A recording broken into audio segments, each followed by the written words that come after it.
with the vampires under a midnight sky. My mind so hypnotized. It was exciting. It was the 90s.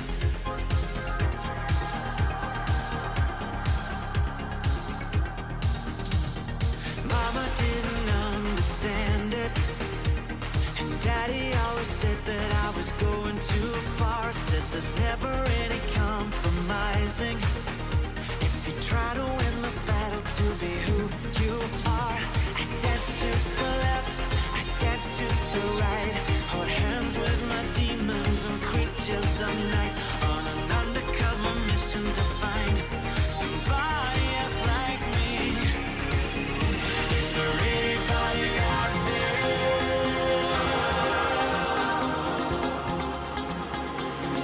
Is there anybody out there?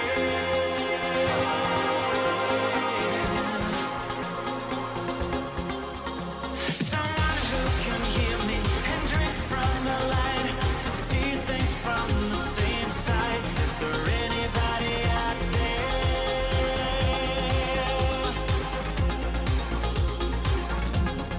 5 years later, I'm back with the same old faces and dead end places. Things kept going wrong. I'm getting to thinking my daddy was right all along. So will you take a little walk on the wild side? Be careful that you never slip your hands from the wheel. There's never any compromising when you're blinded by reflections from the part of you that's real. I dance to the left, I dance to the right, hold hands with my demons and creatures of night, on an undercover mission to find somebody else like me. Is there anybody out there?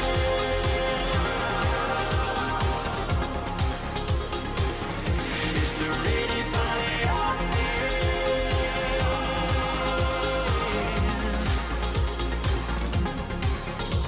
Someone who can hear me and drink from the light, to see things from the same side. Is there anybody out there?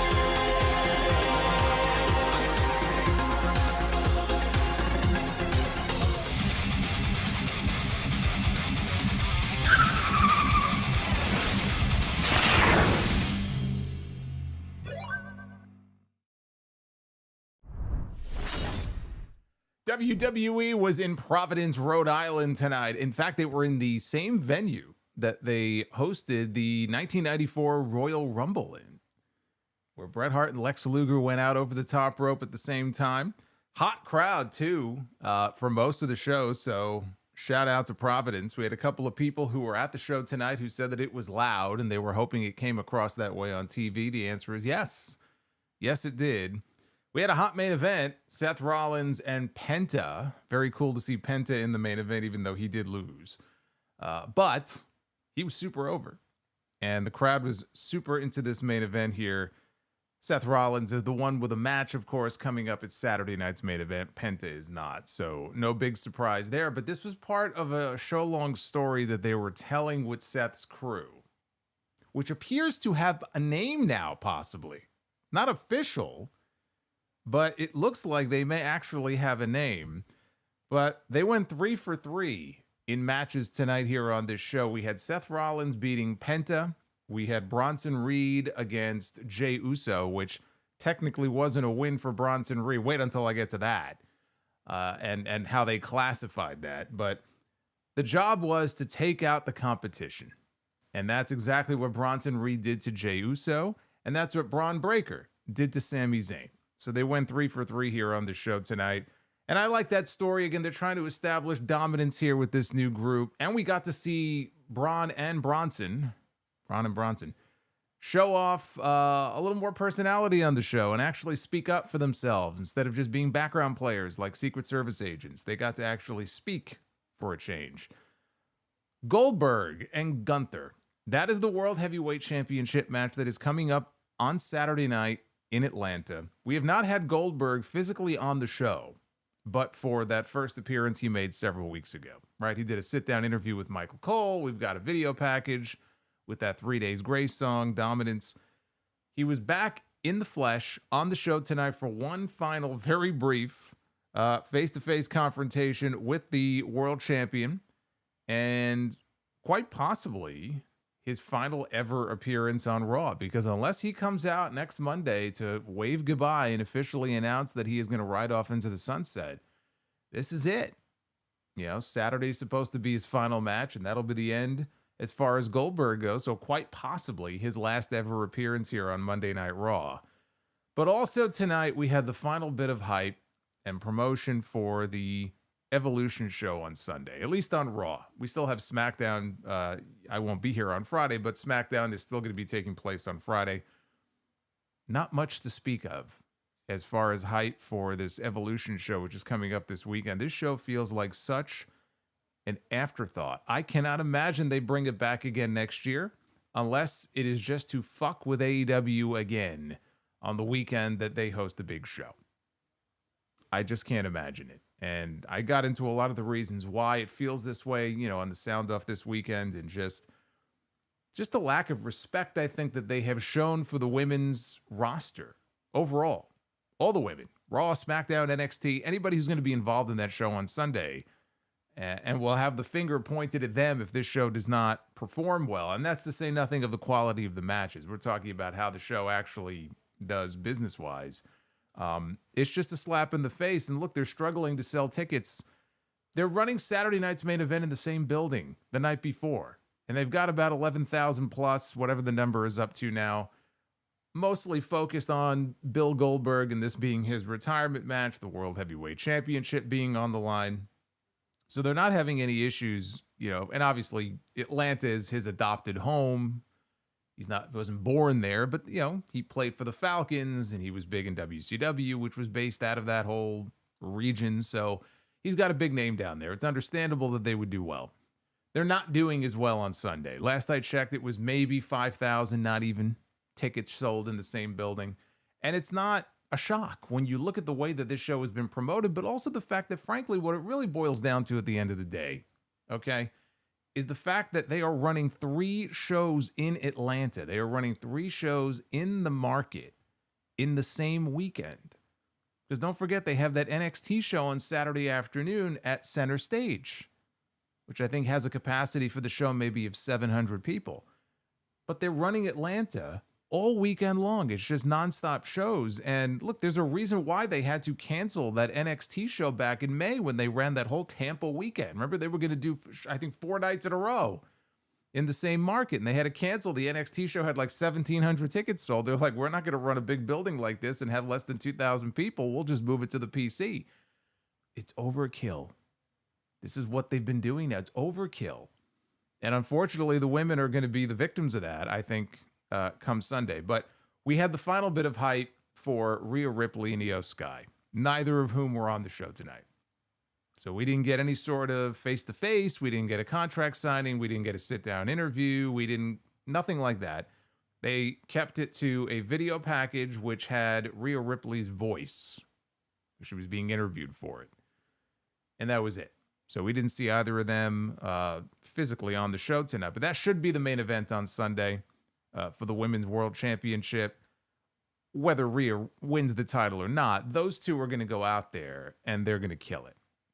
And I think it's important to make that distinction here, that no matter how, you know, I feel or anybody else feels about the hype for the show and the effort or lack thereof that has gone into it and putting this card together and promoting it, it's not a reflection on what the quality of that main event is going to be. You've got Rhea Ripley, you've got Io Sky, 2 of the best that they have. Io Sky, I would argue, bell to bell, top 1 or 2 performers in the entire company, male or female. You put them in the ring together on Sunday, it would be impossible for them to go out there and have a bad match. You saw what they did in the ring with Bianca Belair at WrestleMania. I'm very much looking forward to the match. It will be excellent. I would expect nothing less from them. They deserve better, as do all of the other women on that show, because If it feels like an afterthought, it's because that's basically how it's been treated. So they did what they could tonight. But as far as that final bit of hype, for Evolution, the focus was really also on Saturday night's main event, which is the night before. They have another show to promote. So you're splitting the attention here because you've got these two shows to promote in the same weekend. And so Evolution basically gets the short end of the stick. We'll talk about this Raw show, which I thought was a good show tonight. Definitely an improvement over that show that we saw on Friday. This is your Raw on Netflix review. I am the Solomonster. It is Monday, July 7th, 2025. Thank you very much for joining me here on a Monday night. Like and subscribe. I would appreciate that very much. Super chats are open. We have a goal in the chat. We may take some phone calls later. It's been a while since we've done that, but if we hit the goal, we may not. But it's up there in the chat if that's something that you're interested in. So get those super chats on in, and I will be reading your messages later on here in the stream, as I always do. So let's get into the beginning of this show, because we had Michael Cole and Corey Graves. They were back together as a team. Again, Pat McAfee is burned out. So we did not have Pat McAfee on the show tonight. No mention of Pat McAfee. No sign that Pat McAfee is on his way back anytime soon. So Cole and Graves together as an announced duo is fine with me. They opened the show with the Empire. That appears to be the name that Paul Heyman was using for this group more than once in this opening promo. So I just need to preface this by saying that we don't know for sure that is going to be the name of the group, but it sounds like it probably is. And honestly, I don't hate it. If that's the name, I think that's a fine name. Keep it simple, right? Of all the possibilities of what it could have been, it could be so much worse. So I like the Empire. We had Rollins, we had Heyman, we had Bron Breakker, and we had Bronson Reed, with the fans serenading Rollins as he made his way out, who was supposed to be the top heel. They continued to sing his song every single week. Rollins held out his hand for the microphone, and Bron Breakker swiped it out of Heyman's hand. And Rollins and Heyman... Me. Uh-oh. Say hello to Liver Morgan. You know you want me, baby. Watch me, says Duff's Vids. Welcome, my friend. Liver Morgan is with us tonight. The Vision. RDH likes the Vision. I like the Empire more than the Vision. If it was the Visionaries, that wouldn't be so terrible. The Empire is fine.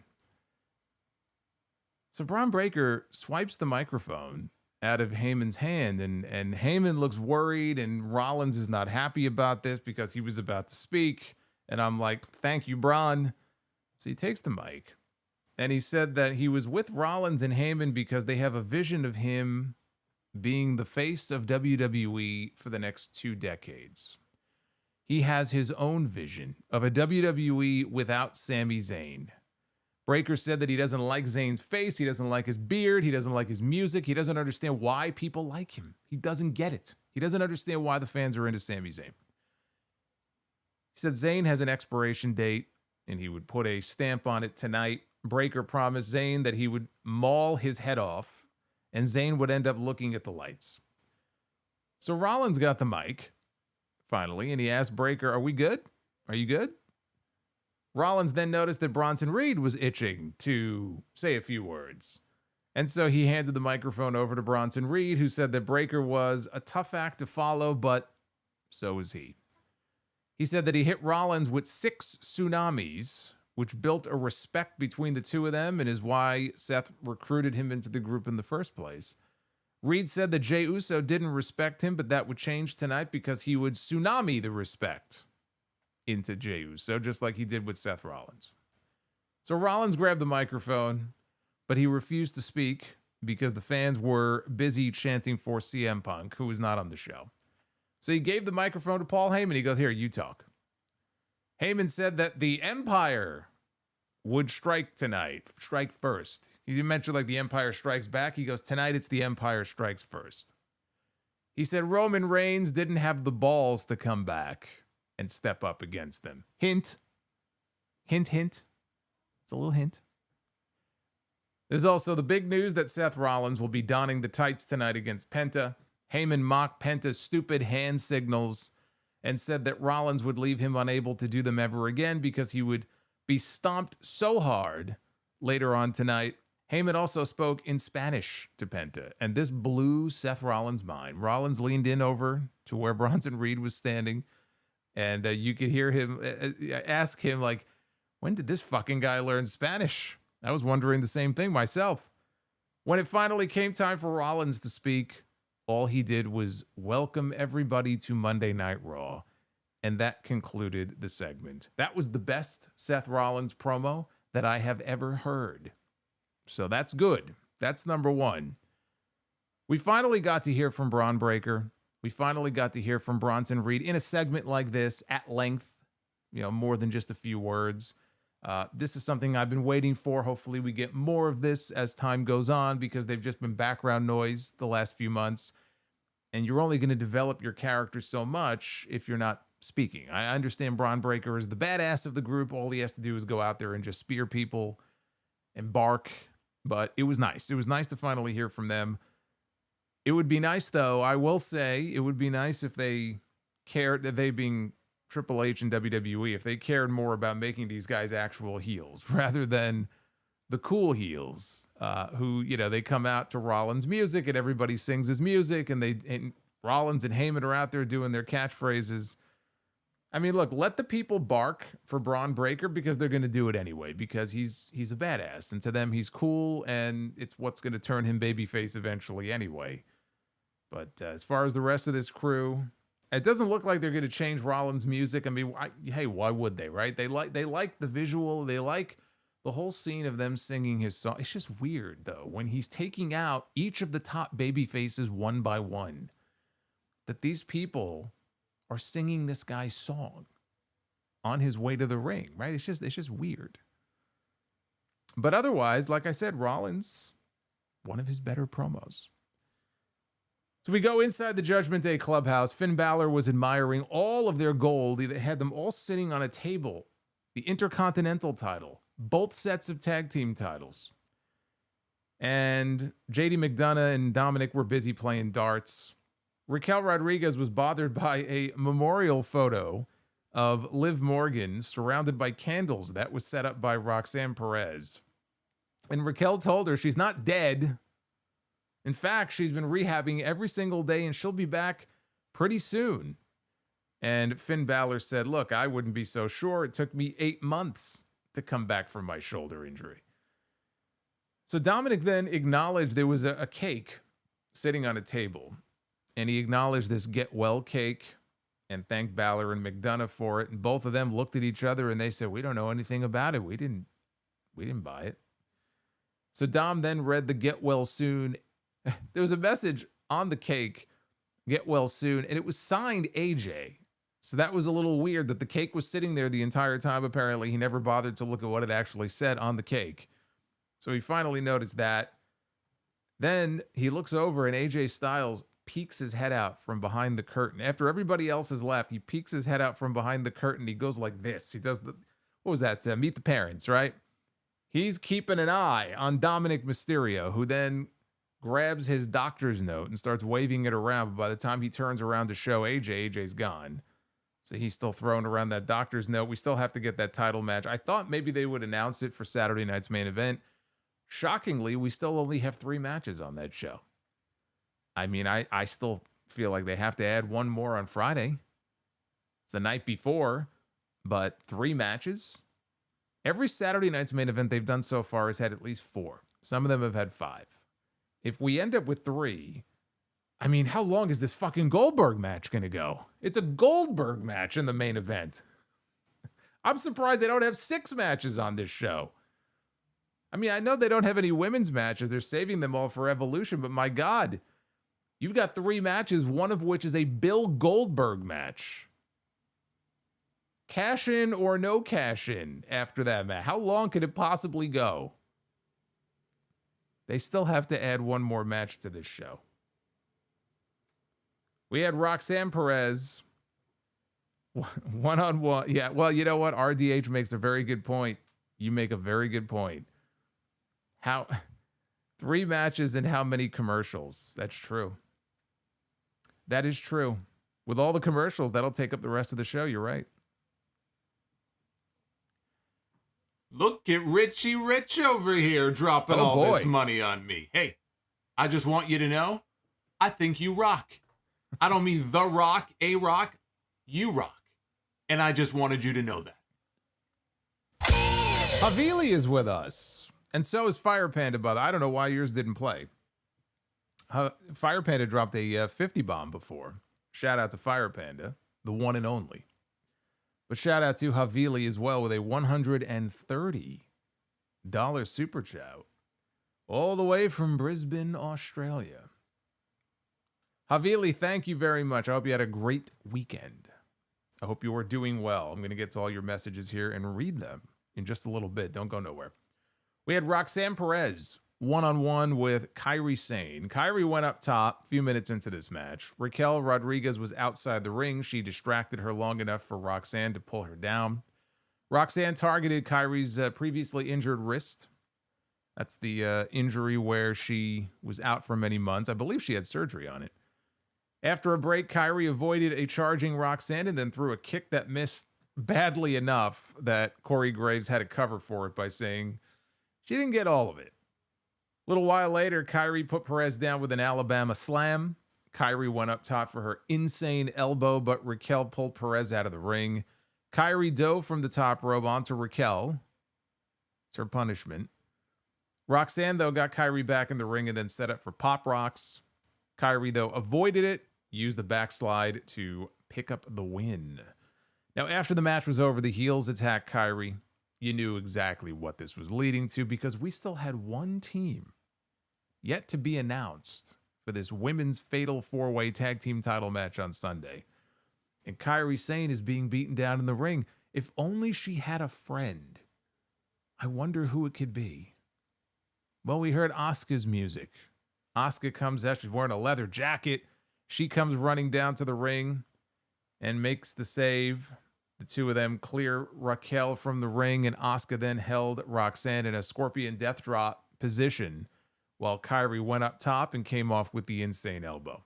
Now, they had announced earlier, just before this match, actually, they put the graphic up and they made the announcement that on Sunday, Raquel and Roxanne will defend the women's tag team titles against Charlotte Flair and Alexa Bliss, who qualified on SmackDown Friday night, Sol Ruca and Zarya representing NXT, and then there was one spot left open for a Raw team. So, I mean, look, when this segment was over, you knew exactly who that team was going to be. Now, they made it official a little while later in the back. Asuka and Kairi went into Adam Pearce's office, said that they wanted the Judgment Day, and he made them the Raw team in that match. So now all 4 teams have been announced for Sunday. Sol Ruca and Zarya make sense just because, I mean, what other team outside of Fatal Influence would have really made sense in that spot? But the fact that they just announced them, like, what did they do to earn the spot? The last time Sol Ruca and Zarya actually had a tag match together, they lost. So it was kind of weird how they just announced them after Charlotte and Alexa had to win a match on Friday to get into this thing. I don't know what the hell Sol Ruca and Zarya did, but there you go. So we have all 4 teams now, and we are getting the Kabuki Warriors, at least for one night. We are getting the Kabuki Warriors back together. Sami Zayn was interviewed backstage by Jackie Redmond. He had his ribs all wrapped up again like he did previously. He said that he didn't care about the things that Bron Breakker said about him earlier tonight, but he has to take him seriously because he's one of the most dangerous people on the planet. And Sami said that he would take care of Karrion Kross later, and then he walked away. Scarlett then showed up. I was like, wow, Scarlett is going to actually cut a promo here. And Jackie asked her if she had anything to say, and she said no. And I said, well, so much for that. I thought she was about to cut an actual promo on this show for the first time. Do you have anything to say? No. But she didn't look very happy. We got a Nikki Bella, speaking of not being very happy, we got a Nikki Bella promo after this. Liv Morgan's attack on her made her realize that she needs one more moment in the ring. So she is entering the Battle Royal at Evolution. She wants the title opportunity that goes to the winner to go to Clash in Paris, and will prove to everyone that she is fearless. I guess my question would be, I believe the winner of the Battle Royal is to get a World Championship match at Clash in Paris against the champion that represents their brand. What brand exactly does Nikki Bella belong to? I mean, I know she came back on Raw. I mean, are we to assume it's going to be the women's world title? Like, she doesn't technically belong to a brand. So I'm just wondering, does she get to choose the champion that she gets to wrestle? Hopefully we won't be having this conversation, because hopefully Nikki Bella will not win the Battle Royal. If she wins the Battle Royal, then we got big problems. Of all the talent that will be in that Battle Royal, Nikki Bella should not be the one going to Clash in Paris. But when Liv got hurt, this was the likely spot that she was going to end up in. You knew she was going to be on the show in some way. She lost her match. So what else were you going to do with her other than just toss her into the Battle Royal? And I would expect that we get a few other faces in there as well. Maybe a Michelle McCool, or I don't know, maybe a Molly Holly or someone like that. I mean, I wouldn't expect, AJ Lee or anything like that, but we should get a few surprise faces in there. They haven't said how many people will be in the Battle Royal, but they did announce that Ava on NXT tomorrow is going to make an announcement, I guess, about the NXT talents that will be in the Battle Royal. So we will, as of tomorrow night, we will know that at least. But again, as far as Nikki Bella goes, there's not much else to say. Other than her being in the Battle Royal, what else would you have done with her? Nikki Bella against Ivy Nile, is not going to sell a single extra ticket. Nikki Bella and Liv Morgan, or the Bellas against the Judgment Day. That was the match. That was the attraction. They lost the attraction, so she's in the Battle Royal.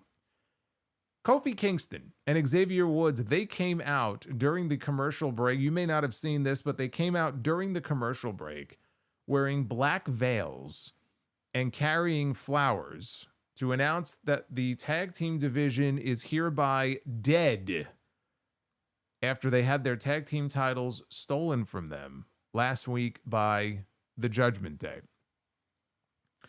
I've got news for Xavier Woods. That tag team division was dead long before last week. But that was it. That's really all they came out to announce. They did say that they would be going to Adam Pearce later in the back to request a rematch. Sami Zayn was making his way out for his match against Bron Breakker when Karrion Kross jumped him from behind to a big pop. Poor Sami. The underdog babyface that everybody loves, right? You want to see Sami succeed. He gets jumped by this guy and people cheer. Scarlett hands Kross a giant pipe, and he used it to batter Sami across his injured ribs. Kross wound up to go use it again, but Adam Pearce came out along with other officials to stop him. Pearce grabbed the pipe out of Kross's hand and just chucked it over onto the stage like it was a fucking grenade. So he threw that thing away real quick. But we had chance of, as they got him out of there, we had chance of, we want Kross. We want Kross. As Sami is laying there in the aisle, clutching his ribs in agony, trying to breathe, trying to get that next breath out of his body. We want Kross. We want Kross. So apparently they weren't too bothered by this. What happened to poor Sami? Now, during the break, Sami was helped to his feet, and they started to bring him backstage, but he said, I'm okay. And he started to make his way back down to the ring. Adam Pearce got in the ring with him and questioned if he really wanted to continue. This is where they came back live. Sami insisted, I'm good. I'm going to wrestle because I'm an idiot. I can go. And the trainer said, you know what? He's good. He cleared him. And Pearce said, well, okay, if the trainer says it's okay, then it's okay. So Bron Breakker comes out on stage with Paul Heyman. And Heyman did not accompany him down to the ring. And Breakker is in the ring, and he's got a big smile on his face because he's looking at this guy who's, 50% at best, right? Ribs are all taped up. He's all fucked up after what we just saw. He's licking his chops. Breaker backs Sami into the corner. He starts targeting the injured ribs. He rips off the tape around Sami's ribs, drove both knees into them. Breaker lifts Sami up and throws him across the ring with a suplex. Now he's setting up for a spear. Zayn intercepted it with a clothesline, though. That created some much-needed separation. Sami then headed up top for a flying nothing and got caught with a spear, a vicious spear on the way down. That was a great spot. So Sami rolled out to the floor. Breaker saw red in his eyes, and he headed outside. He did his run around the ring, and he hit his super spear to Sami Zayn. And I'll give credit to Michael Cole and Corey Graves here. They were really kind of hyper selling the punishment that Sami was taking, and we got to get somebody out here. This is ridiculous. You know, get Pierce out here. Somebody's got to do something about this. Really pushing the fact that Sami should not be out there. He could be very seriously injured. Somebody's got to put a stop to this. So Breaker rolled Sami back in the ring. He pulled down the straps. He ran the ropes a few times, and he put an end to this with one last spear.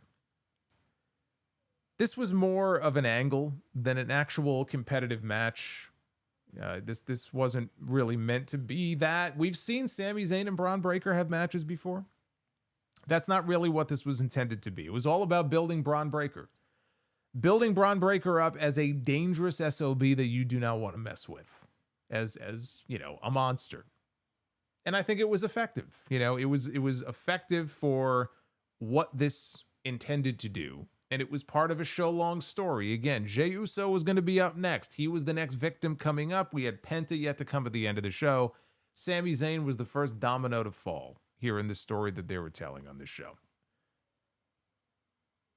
So as Adam Pearce was in the back chatting with the War Raiders, who we haven't seen in weeks, there they were having a conversation with the GM in the back. They were looking to get back into the tag title hunt. He was confronted by the New Day, still dressed in their black veils.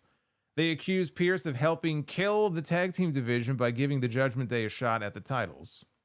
As they were moaning and complaining, Becky Lynch walked past the scene, sympathized with the New Day for having to put up with Pearce's crap. She also said that getting rid of Big E was getting rid of Big E was a good idea. She hates that guy. I never liked that guy. And she proceeded to walk on her way to the ring because she was coming out next for a promo segment. So we go right into Becky Lynch. This was after the break. Becky, the Intercontinental Champion, who is defending her title in a triple threat match on Sunday. It is now confirmed for Evolution. She was in the ring. She wanted an explanation on how two losers got a title match in a scenario where her chances of losing the Intercontinental title were far greater than it would be in a normal match. She said that she got why Adam Pearce put her in the match, but not why she had to face Bayley or Lyra Valkyria again. She claimed that Bayley and Lyra were working together to get this shot, but before she could elaborate further, she was interrupted by Bayley and her horrible music. She starts making her way down to the ring, but she found herself quickly interrupted by Lyra Valkyria. Here comes Bird Girl. She comes down the aisle. She blows right past Bayley on her way into the ring. And in the ring, Lyra said that her title was wrapped around a bucket full of crazy. It's the first time I've heard that expression. Hey, there's a bucket full of crazy on social media too. I see it every day. So anyway, her title is wrapped around a bucket full of crazy, and it was about time to take it back. Bayley got into the ring, and she said that she could have been the champion if it wasn't for Lyra and her intervention. Bayley said that if she learned anything from WrestleMania, it's that she didn't need friendships or heartbreak, but she did need the Intercontinental title. And Valkyria pointed out what you just said. That says it all. That comment that you just made, that you prioritize championships over friendships. She said Bayley was just as bad as Becky because of what she just admitted, and she was out to rescue the Intercontinental title from two massive disappointments at Evolution. So Bayley was very bothered by this insult. She took this personally. And she said that seeing her raise Becky's hand, which is what happened at the end of their last match, made Bayley see her as a little bitch. So Valkyria went to go punch Bayley, but she ended up hitting Becky by accident. A brawl ensued. It ended with Valkyria nailing both Becky and then Bayley with her Nightwing finish. Valkyria walked over to Becky, who was laying on the mat. She sat her up, and then she mockingly grabbed Becky's arm and raised it and said that it would be the last time that her hand would be raised. One thing I do want to point out is the fact that Lyra, and I've said this before, but Lyra really has, if you look at where she was at the beginning of this year, like even before she won the title, and some of the promos they started having her doing on TV to where she is now, she definitely has made improvements on the microphone. She's more confident and more comfortable. I thought she did well here because the only way that you can get better is by practice. So she's had a lot of opportunities in this whole feud and program with Becky the last few months to really show off more of her personality, you know, and her speaking style and her promos. And I think she's done a good job on the whole with that. This segment was, you know, what it needed to be. You know, we had the back and forth insults. We had a little bit of physicality there at the end. What more could you really do? Now they'll have the triple threat match on Sunday, which again, given the talent in the match, I would expect is going to be a very good match. I am not expecting a new champion to come out of this match, but I do think it should be a very good match. Now we go backstage into the, again, I'm calling them the Empire. Until I'm told otherwise, I'm going to assume that this is their new name. We go back to their locker room. Bron Breakker looks upset, and Rollins wants to know why. And Bron asks Seth, you know, what are we going to do about Karrion Kross? Because in his view, yeah, there are some people who may feel like the only reason he beat Sami Zayn is because Karrion Kross did the dirty work first, right? Came out and softened him up. And Rollins tried to assure him, look, people are not going to give Karrion Kross credit for the hard work that you put in tonight. Paul Heyman shows up, and he looks concerned because did you hear the news?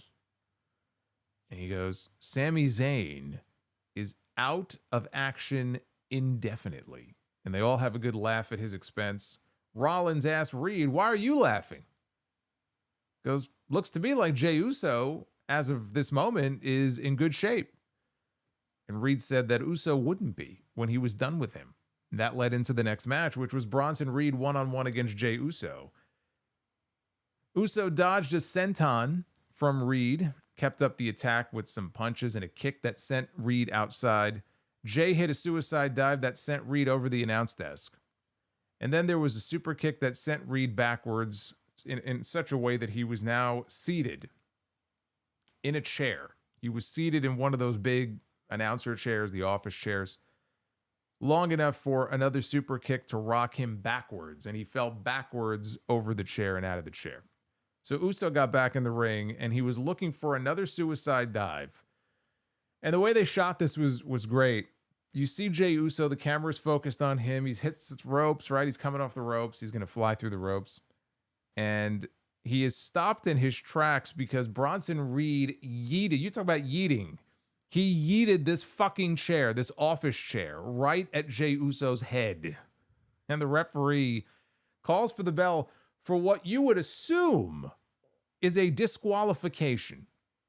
This man just yeeted a chair at another man's head, and the referee called for the bell. What else would it be other than a disqualification and a win for Jey Uso? You would be wrong. They called this a no contest because later in the show, and they do this thing now where they have like a ticker that they'll show on the bottom of the screen with like the news of the night or the results of the show so far. And I'm watching this, and they show Jey Uso and Bronson Reed went to a no contest in their match. And I'm sitting here and I'm saying, a no contest? This man threw a fucking office chair at this man's head. A no contest? Like, I would love to know, in modern day WWE, what would constitute a disqualification? Like, what do you have to do to get yourself disqualified? If Bronson Reed shot Jey Uso in the face, would it be a no contest? Like, where's the line here? When I saw that on the screen, I said, you gotta be shitting me. You gotta be shitting me. So yes, evidently this was not a disqualification. How that's the case, I don't know. I just don't know. But anyway, holy shit. This spot here, this wasn't quite as great as that one time that Braun Strowman yeeted the office chair into Roman Reigns' head.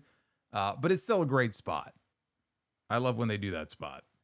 After the match, Reed went on a rampage. He hit 2 tsunami splashes on Jey Uso before Adam Pearce and other officials came out to intervene. Yeah, manslaughter. It could have been manslaughter. Apparently manslaughter would be no contest. How is Adam Pearce still the general manager? He's got to have a meeting with his referees. We need an intervention for the referees is what we need.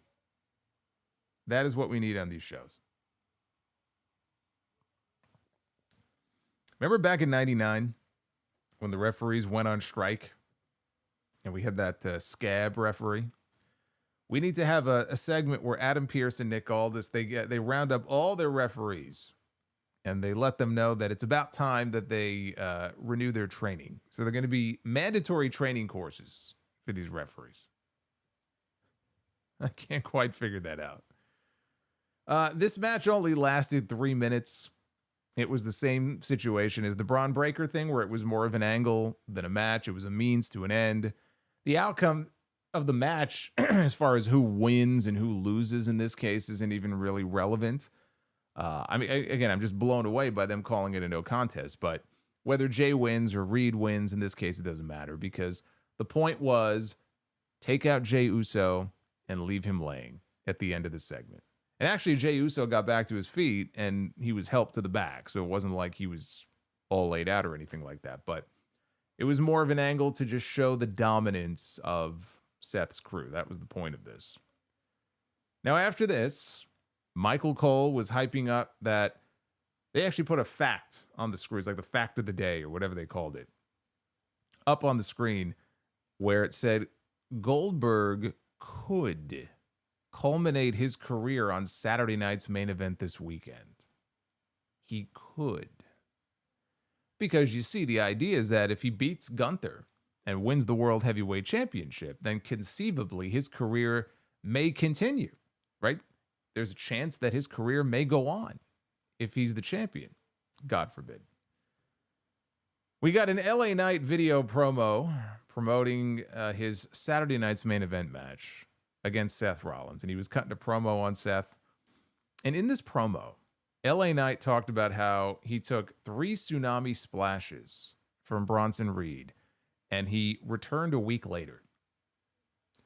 That is a hell of a way to follow up on the segment that we just saw, where Jey Uso took only 2 tsunami splashes. Here's LA Knight saying, I took 3 and I was back a week later. So I guess the 2 that we just saw that Jey took really aren't all that big of a deal.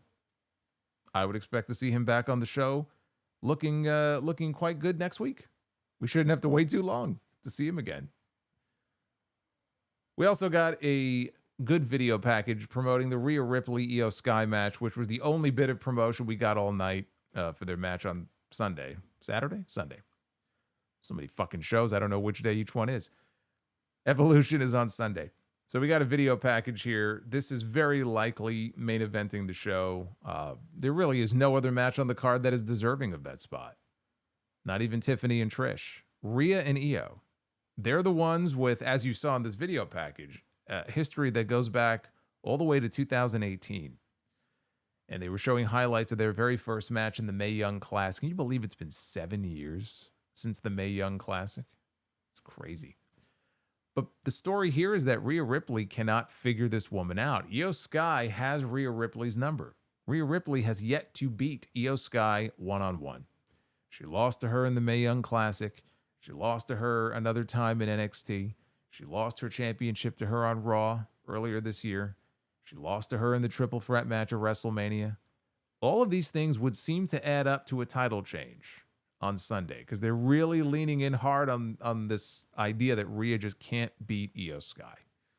And so that's really the crux of this video package, which was well done. But again, it would have been nice to actually see them on the show tonight, which we did not. Up next, we had El Grande Americano. Yes, El Grande Americano was on Raw tonight. Even though Chad Gable, unfortunately, is out injured. And we will not be seeing Chad Gable for quite some time, but that doesn't mean that El Grande Americano is not going to be with us. He was against Dragon Lee tonight. Michael Cole acknowledged that Americano was a foot taller than the last time we saw him in the ring. Well, obviously, he had a growth spurt. Graves said that Cole probably thinks Giant Machine was Andre the Giant or Midnight Rider was Dusty Rhodes. Dragon Lee hit Americano with a sliding kick that sent him over by the announce desk. And Cole said, "Look, there's no tattoo on the back of his neck. Chad Gable has a tattoo on the back of his neck. El Grande Americano previously had that same tattoo on the back of his neck. This guy has no tattoo on the back of his neck," he says. So Americano battled back and sent Lee over the timekeeper's barricade. It was a very scary bump, too, the way that he went flying over that barricade and just smacked the concrete. After a commercial break, Americano ran up the ropes. He had a blockbuster on the way down. Lee fought back. He caught Americano in the ropes upside down and then hit him with a double stomp off the top rope. That led to a near fall. Lee followed up with a flip dive. And then back in the ring, Americano, he slipped the metal plate underneath his mask. He avoided Lee's top rope, whatever move he was going for. And then he charged at him with a running headbutt with the loaded mask, and he knocked him out.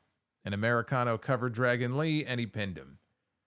So El Grande Americano picks up the win here. You know, Kaiser is in the same boat as Chad Gable. When these guys go out there as themselves, under their actual name, they can't win a match to save their life. Ludwig Kaiser hasn't even been able to buy television time. Like, I could see him going to management and saying, can I get a time buy? Like these infomercials you see at 2 o'clock in the morning on TV. Can I buy time on the show? And they're like, no, get the fuck away. We can't buy time on this show over the last, 4 or 5 months. Funny enough, ever since Charlotte Flair made that comment about him in her promo with Tiffany Stratton leading into WrestleMania, Kaiser dropped off the face of the earth. So the only way he can win matches, same thing with Chad Gable, is by slipping on the El Grande Americano mask, and then they're unbeatable. So this may be the only way that Ludwig Kaiser is going to get himself some wins here on this show. And if that's what it takes, then so be it. Now, I don't know how long Gable is going to be out for. He had shoulder surgery. I don't know the extent of it, but shoulder surgery is not a quick recovery. So I suspect it will be at least a few months before we see Chad Gable. It's not going to be 2 months. It's going to be a while. I don't know how much, in terms of the legs that this character has and this angle has, because it's already been going on now for many months. I don't know the kind of legs that it has. If they can not drive this thing into the ground before Chad Gable does come back, if they can wait until Chad Gable comes back. Once he's back, then you can have some fun with it, with him and Kaiser maybe going back and forth as far as who's under the mask. But again, that's still many months down the road. They may run this thing into the ground. I still find it amusing. Am I going to find it as amusing a month from now? 3 months from now? Maybe not. But you know what? It's something for Kaiser to do. It's sad that this is what it takes, but if this is what it takes to get him on television and they can play this thing out and eventually the mask will come off and they'll do a big angle out of it, you know what? So be it. Because he's a really good wrestler. And if that's what it takes, putting him under a silly, stupid mask to get him back in the ring, so be it. And not for nothing, the match that these two guys had was pretty good. Dragon Lee he's just another guy in the show now. There was a point in time very early on when he was called up to the main roster where Dragon Lee was getting something of a push. It didn't last very long, and now he's just another guy in the show. Now, backstage, Penta who I am happy to say is not just another guy on the show. Penta is probably the most over luchador they have, not named Rey Mysterio. He was in the back warming up when Pee-wee Herman, Paul Heyman sat down next to him. Heyman called himself the personal oracle of Seth Rollins and started to address Penta in Spanish. I don't know what he said, but I did hear puto. I know that's a very bad thing. So I know he called him that. Penta cut him off and he barked back at him in Spanish. Bron Breakker showed up. And he looks over at Penta. He goes, look, I have no idea what you just said. I don't know what you just said, but you don't talk to him like that. Got to adjust your tone when you're speaking to Paul Heyman. Penta then did his Cerro Miedo hand gesture and he walked off. And Heyman looked at Breakker and said, I hate when he does that. And Breakker said, man, I do too. He goes, 3 up, 3 down, like we're in baseball. I don't get it. I laughed. It's true. 3 up, 3 down. That's a baseball reference. I don't know that Penta is a really big baseball fan, but see, personality. We got to see more of his personality shine through on TV. We heard more from Bron Breakker in one night tonight than we had in the last 6 months. That's good. More of that. During the break, you may have missed this. They did post this, by the way, on their Twitter page. WWE did. This was during the commercial break. They went up to the balcony. Jackie Redmond was there to interview Karrion Kross and Scarlett.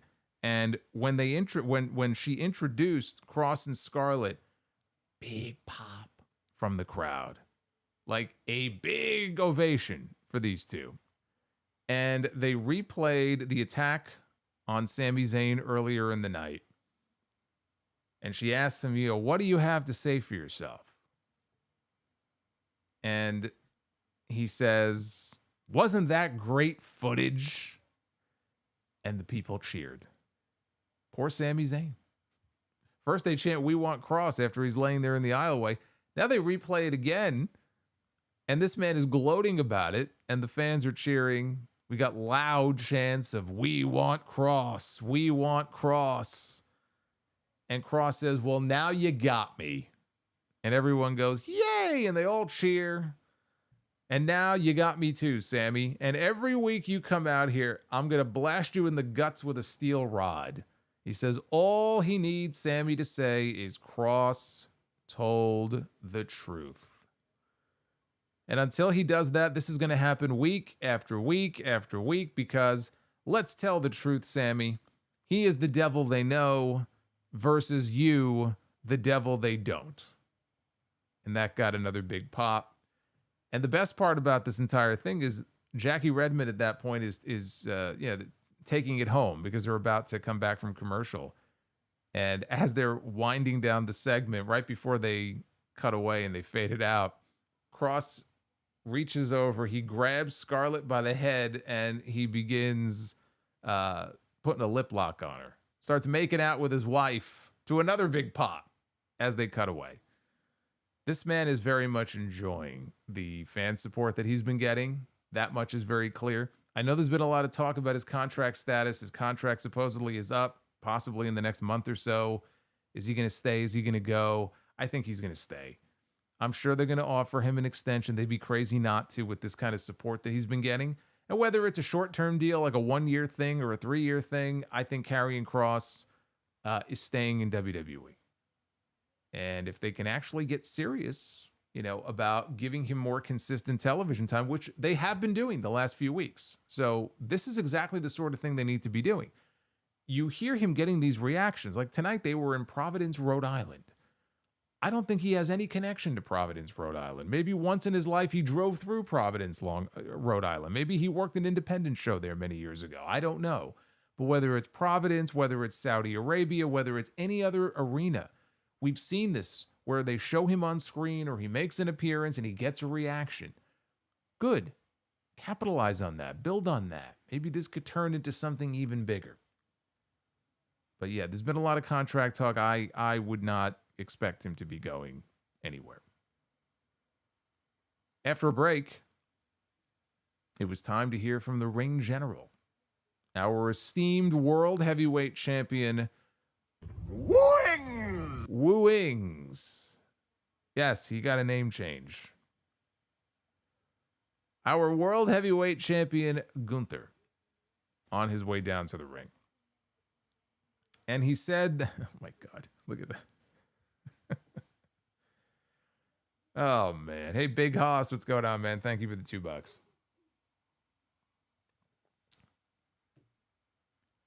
Gunther said he has verbally abused Goldberg over the last 2 weeks, and yet Goldberg hasn't done anything about it. So he assumed that Goldberg was afraid of him, and he was afraid of the pressure. Watch me.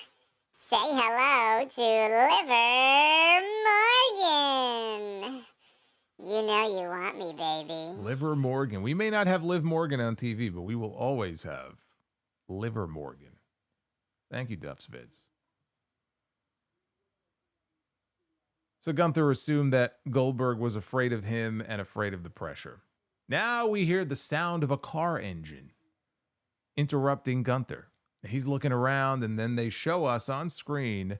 They cut to the parking lot outside, and they showed Goldberg arriving in his muscle car. He showed up in a red Chevelle.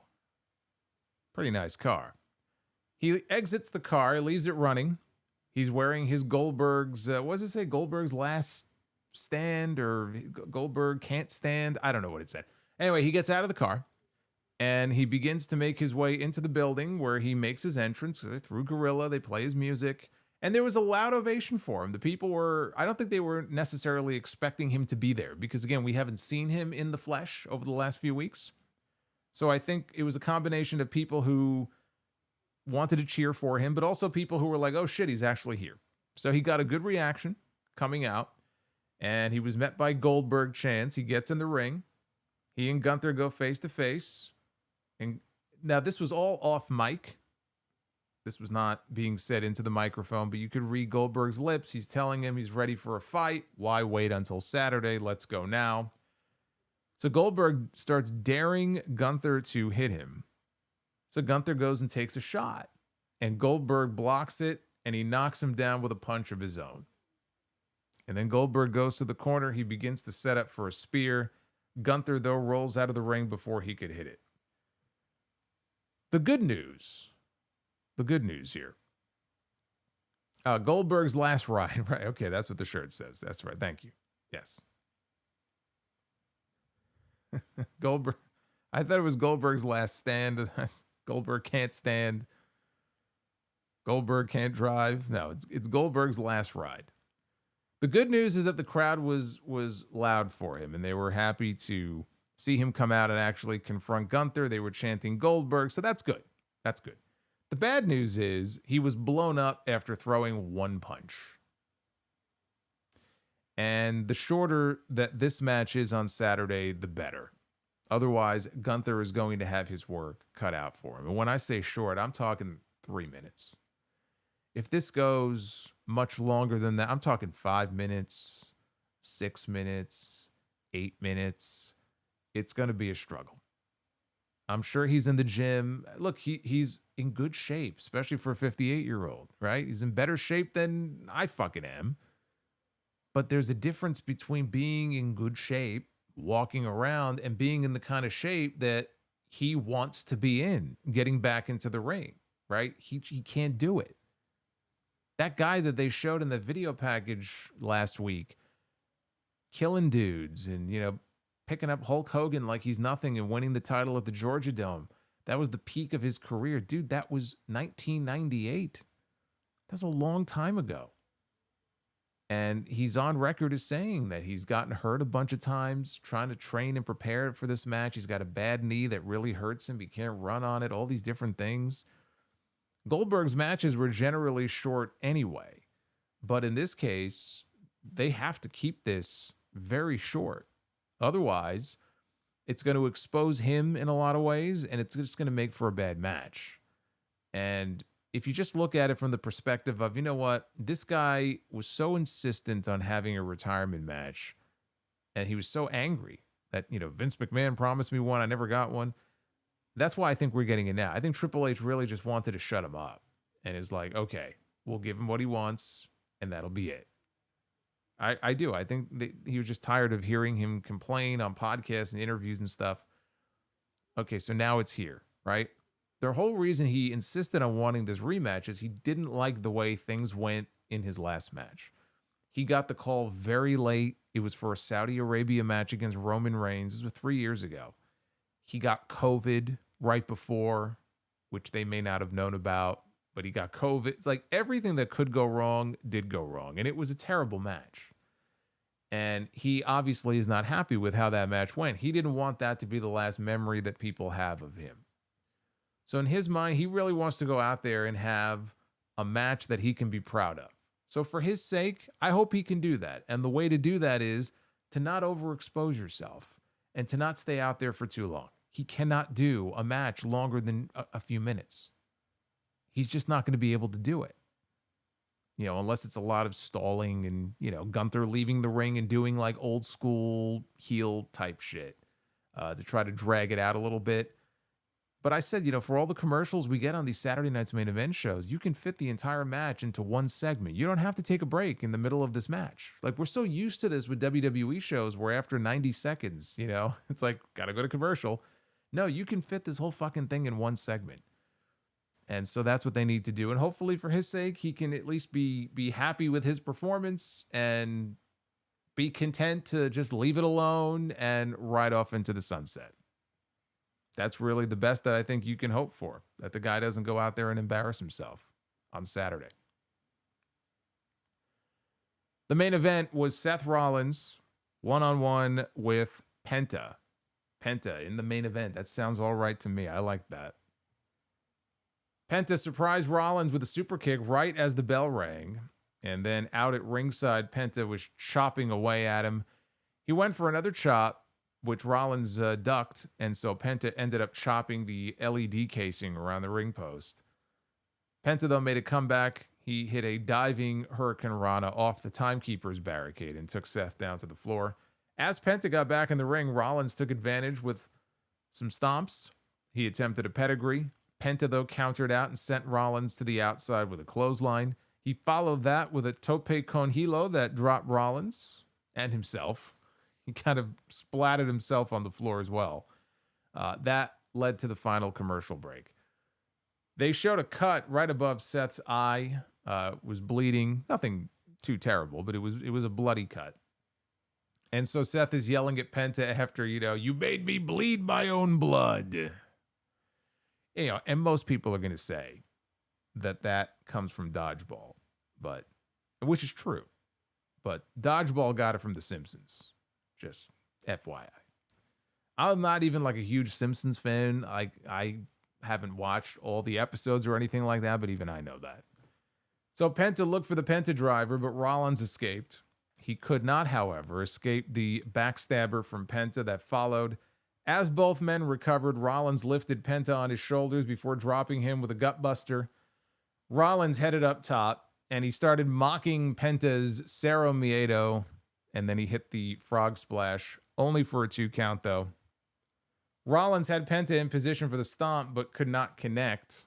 Rollins was placed on the top rope by Penta as the two began to duke it out, up on top. So Penta ended up on the apron, and he connected with an inside-out Hurricane Rana from the apron into the ring, used his feet to pull Rollins off the top rope with the Rana. Then he managed a Penta driver on Rollins. I always hold my breath when he hits that move, man. You gotta tuck your head like at just the right moment. Otherwise, you're going to get dumped right on top of your head. But he hit the Penta driver. Rollins barely kicked out. Penta got Rollins in position for the sacrifice, arm snap, but Mr. Money in the Bank over here, he escaped. He delivered a buckle bomb. Penta, though, bounced right out of the corner and into a Mexican destroyer. He went for the cover after that. Rollins, though, grabbed the bottom rope at the very last possible second. Now we've got chance of This Is Awesome. The crowd is totally into this now. Penta dragged Seth's body to the center of the ring, and he was setting up for something, but Rollins lifted his head in such a way as to deliver a low blow, which the referee did not see, or else it would have been a no contest, I guess. So he went low with the headbutt, and then Rollins delivered a stomp, and he pinned Penta to win the match.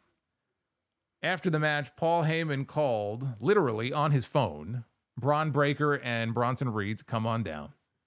So they started to make their way out when LA Knight snuck into the ring. He blindsided Rollins and dropped him with a BFT. Breakker and Reed, they charged after him, but they couldn't catch up to Knight. Knight jumped over the barricade. He made his getaway through the crowd. Funniest fucking moment on the entire show. Bron Breakker, in going after him, he went over the barricade. I don't know if he actually intended to go over. He didn't intend to go over in the way that he did. He fell over the barricade. And he was having a hell of a time getting back on his feet. So I had a nice little laugh at that. But LA Knight, he was super over, and everybody in the crowd was chanting his name over and over again. That was the parting shot, as they went off the air here. And that's good. That's good for him, because I don't think that he will be standing tall on Saturday in the way that he was standing tall at the end of this show tonight. I don't think it's going to go his way. But that was a great main event. It's a great main event to close out a good show overall, infinitely better than the dreck that we got on Friday, which was just boring as all hell. I enjoyed this show. I wish that I could say the same for the promotion for these shows this weekend. We've got only 3 matches so far on the entire Saturday night's main event card. They could, if they wanted to, they could add a women's match onto that card, because there is one champion who is actually not on the card on Sunday, unless they put her in the Battle Royal. And that's the Women's United States champion. Julia does not have a match on that show. So if they wanted to do maybe a rematch, let's say with her and Zelina Vega, I could see them throwing that on the Saturday night's main event card on Friday. They'll have to announce something on Friday if they're going to add anything to that show. But we only have 3 matches on that show. And then, of course, the Evolution show on Sunday. And, again, if I was on that roster, the women's roster that they have, I would not be happy with the way that they have promoted this show for Sunday. They were set up to fail the minute that this show was announced. They really were, especially running in the same market 3 times in one weekend. It's no wonder, that they're struggling to sell tickets on Sunday. This really shouldn't be a surprise to anybody. What did you think of the Raw before Saturday night's main event and Evolution? 72.6% thumbs up, 27.4% thumbs down. Hey, Big Hoss. Thank you for the $2. Appreciate it. Thank you, brother. Let's take a look at your super chats. See what you thought of this show. We are 7 out of 10, actually, on the goal in the chat. And we are at 381 likes. Less than 20 away from a guaranteed Be the Booker. So get those likes up. Let's see if we can make it happen, shall we?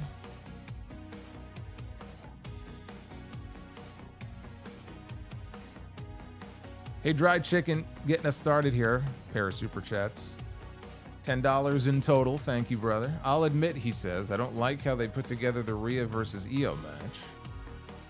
Will there be a disqualification finish? Nope. I just only plain, polished, and clean finish. I don't know what you're trying to say. Just to be clear, he says that he doesn't blame Rhea or Io. I don't like the low effort. I would have added a stipulation. Maybe a best of 3 falls match. Yeah, I mean, that doesn't bother me as much. They could have added a stipulation, I guess. But again, it doesn't bother me as much as just the overall lack of effort they put into not only how we got to this match, but just the entire show itself. It's a full card, but like you said, very low effort, very lazy. Got 2 more messages here from him. One special lucky winner from the Battle Royal at WWE Evolution will not only receive a world title shot, they will receive a hotel presidential suite and a personal limo. Also, let me tell you how Naomi can get more heat, brother. Naomi sees Jade Cargill's daughter, antagonizes her, makes her cry, screams at her, and tells her, "I'll get you, my pretty," like a true villain. It's a good thing you're not booking these shows.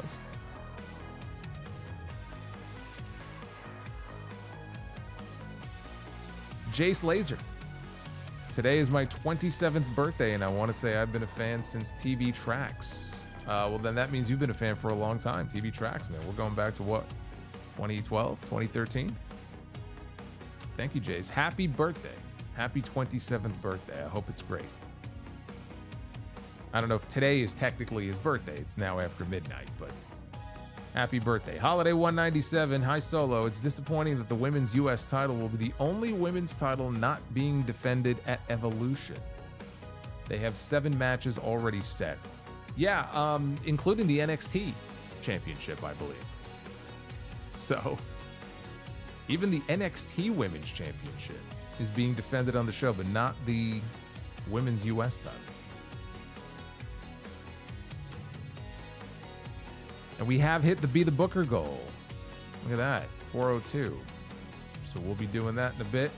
Fire Panda dropping the $50 Gunther bomb. Actually, no, that's a coal tar.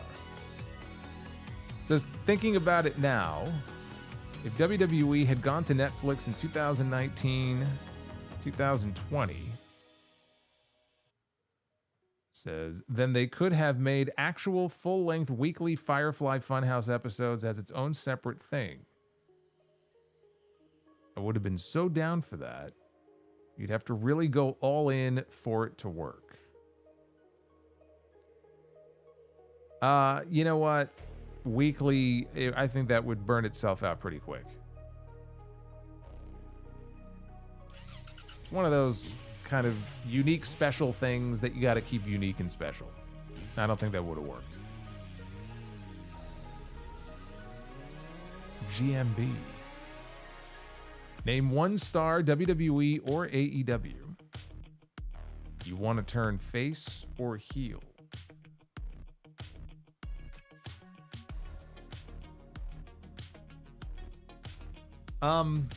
I'd like to turn John Cena face so we could be done with this heel turn. Can we do that?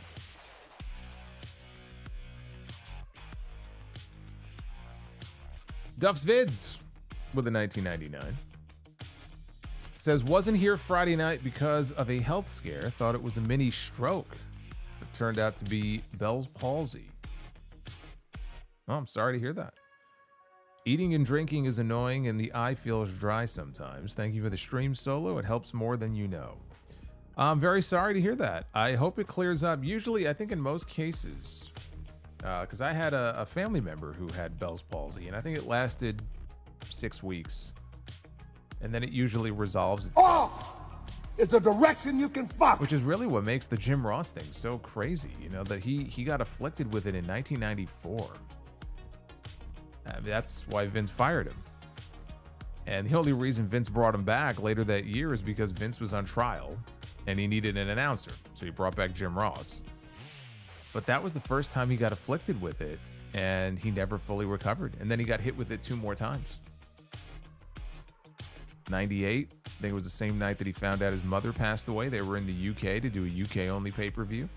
And he had an attack while he was live on the air doing the show. And I know he had at least 1 more. So that's a unique thing for that to happen.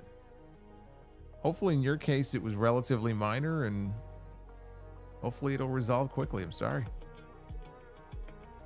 But I'm glad that you're here with us on the stream, and hopefully it'll be resolved very quickly. Mr. Rod, with everything going on this weekend from WWE to NXT to AEW, what is your excitement level for the whole weekend? I'm pretty excited for All In, because when you really look at the card, there are some really strong matches on that show, and you know it's their biggest show of the year, and I'm a little concerned about the potential outcome of the main event, but I think in the end it'll all work out. So I'm excited for that show. My excitement level for the WWE shows is pretty low. I think the Evolution show will end up being pretty good, though. But my excitement level for those shows is not very high at all. Havili. $130 super chat bomb. Love Havili here. Is that why Vince... yeah, that's why Vince fired Jim Ross. I think he woke up Super Bowl Sunday in 1994. And he had Bell's palsy. And Vince got rid of him. Hell of a guy. But Havili says, what's up, Solomonster? Shout out from Brisbane, Australia. Favorite PLE this year so far? I don't know. What is my favorite PLE this year so far? It might be Elimination Chamber, actually. I very much enjoyed Elimination Chamber this year. Probably the Royal Rumble or Elimination Chamber. WWE, he says, is doing a top 25 greatest SummerSlam matches of all time. In your opinion, what will be number one? Watch me. Say hello to Liver Morgan. You know you want me, baby. Man, Liver Morgan is getting a workout tonight.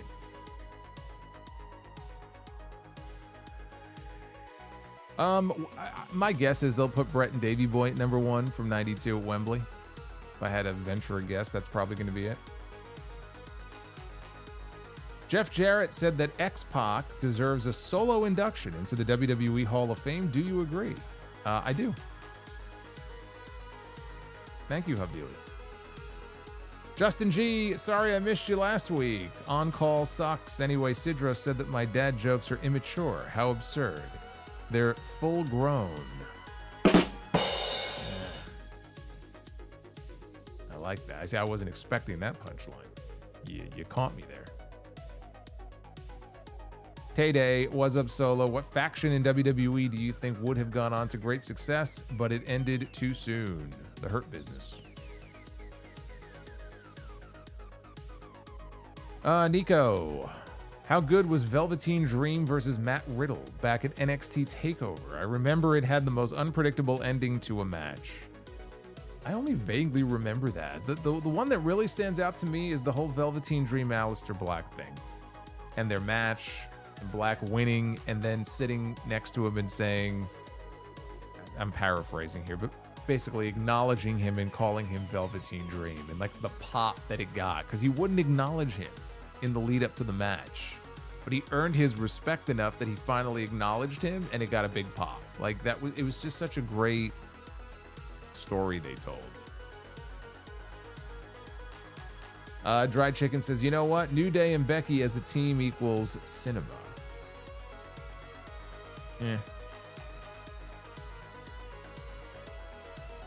Major with the $4.99. What are your thoughts on Maya Lesnar? I know Triple H is salivating at the thought of her in WWE. I can see her being the first real Paul Heyman girl. I have no idea if she even wants to get involved in wrestling. She seems like a really good athlete. I heard an interview with her. I don't remember where it was from, but I hadn't heard her speak, so I didn't know like what she even sounded like. And you know, she sounds like a very down-to-earth person. But whether or not she wants to get involved in wrestling, I have no idea. If she wants to, then, you know, depending on how she progresses, I could see her. Maybe she'll be on a future season of LFG. If she were to ascend that high to where she would one day be on TV, yeah. I think her being the first Paul Heyman girl would actually make a lot of sense. Just seems like a natural thing. Prince Vegeta. Row Roman Reigns gently down the stream. Row Roman Reigns gently down the stream. Prince Vegeta says, in my opinion, the best Goldberg moment ever is when he answered the 5-minute Rodney Mack White Boy challenge in Madison Square Garden. and yelled "white boy" after the match. Yeah, I forgot about that. Dog Lover 2122. Smells like up dog in here. Solo, hope you're well. I'm doing very well. Thank you, my friend. Havili. Will it be Stephanie Vicaire against Rhea or Io Sky at Clash of the Castle Paris? I don't think that's the name of the show. It's a very wordy title for the show. It's just Clash in Paris. Stephanie Vicaire against Rhea or Io Sky against Stephanie. I suspect that, assuming Stephanie wins the Battle Royal, it would be Stephanie and Rhea.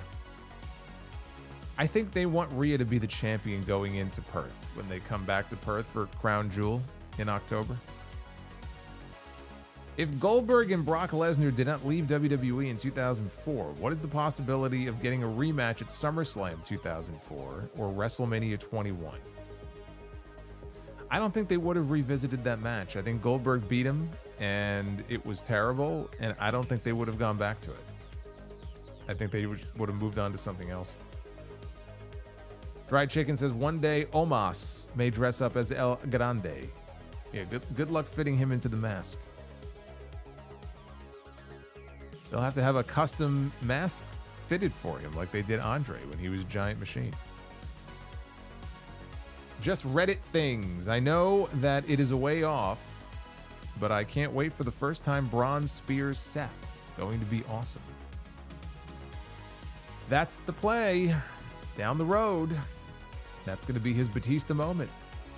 Like when he powerbombed Triple H through the contract signing table. Duff's Vids, build to Americano versus Americano at WrestleMania 42 or Royal Rumble Saudi. Book it. Americano against Americano.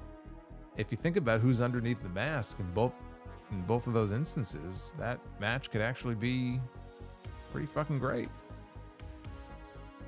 Prince Vegeta, do you care that they never did an official split with Kaiser and Gunther? Or would you rather keep it quiet like they are doing? Why do they have to split? Doesn't bother me at all. Not everybody has to split or turn their back on the other. You know, they had an amicable sort of parting of the ways where they had that segment on TV where I think Gunther told them, like, you need to stand on your own 2 feet and not kind of rely on me. I'm happy they acknowledged it. It's not as if they just one day were no longer together. They actually did do a segment on TV acknowledging that you need to stand on your own. I like that. But there was no need for them to, you know, split.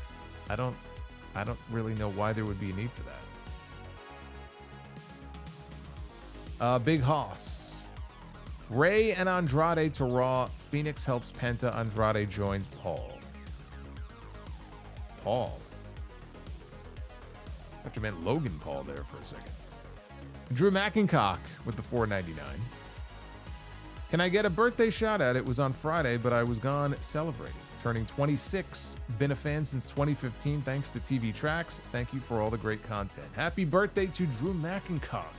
We had a 27-year-old birthday. Now we have a 26-year-old birthday. Do I have a 25? Alfonso with a $9.99. I don't understand how Triple H can book these women like this when he took so much pride in his women's division in NXT. What changed? They deserve better. Women's wrestling can be a beautiful thing. It can be.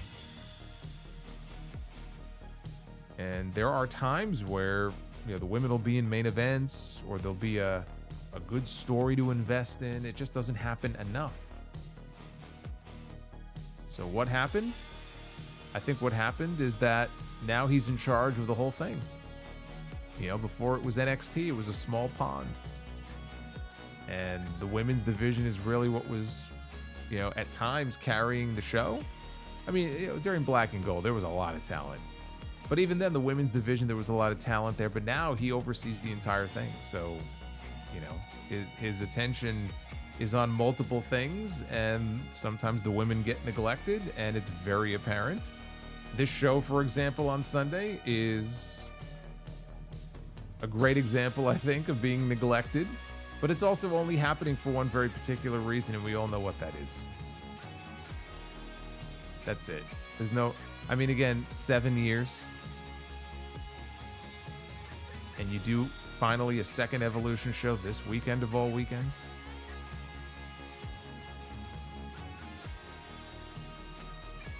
Havili, don't forget the ROH Supercard of Honor. Oh my God. Well, I will be busy on Friday. There's a different show going on in Texas that night that I will be at. I will be a part of. But yes, that's another show this weekend. Ring of Honor has a pay-per-view on Friday. So Ring of Honor on Friday, All In on Saturday, NXT on Saturday, Saturday night's main event on Saturday, Evolution on Sunday. It's too much. Tamatanga, superfan. Can you use your fingers to show how close we were to Tamatanga becoming a world champion before he got injured? I'll use my hands.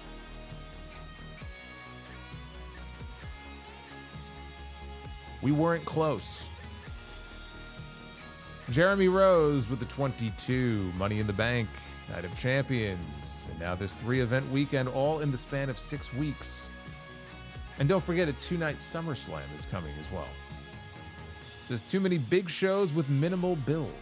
They overbooked their schedule in spite of having solid cards. Welcome to the TKO era. They're lucky that AEW isn't better. Diego Vasquez. Love the community. Hard day today. Got dumped. Well, that sucks. Oh, Diego, I'm sorry to hear that. I don't know the circumstances behind it or how long you were with this person for. Maybe it wasn't too long. I don't know. But it's a very shitty situation. You should be among friends right now. But this too shall pass. Just got to give it time. I'm sorry to hear that. Clanger. Hi, Solo. Loved the show. Do you remember El Grande Americano being escorted with security in front of Chad Gable? Who was that meant to be? It was just meant to be somebody other than Chad Gable, just to give the impression that maybe he wasn't El Grande Americano. It wasn't really intended to be anybody.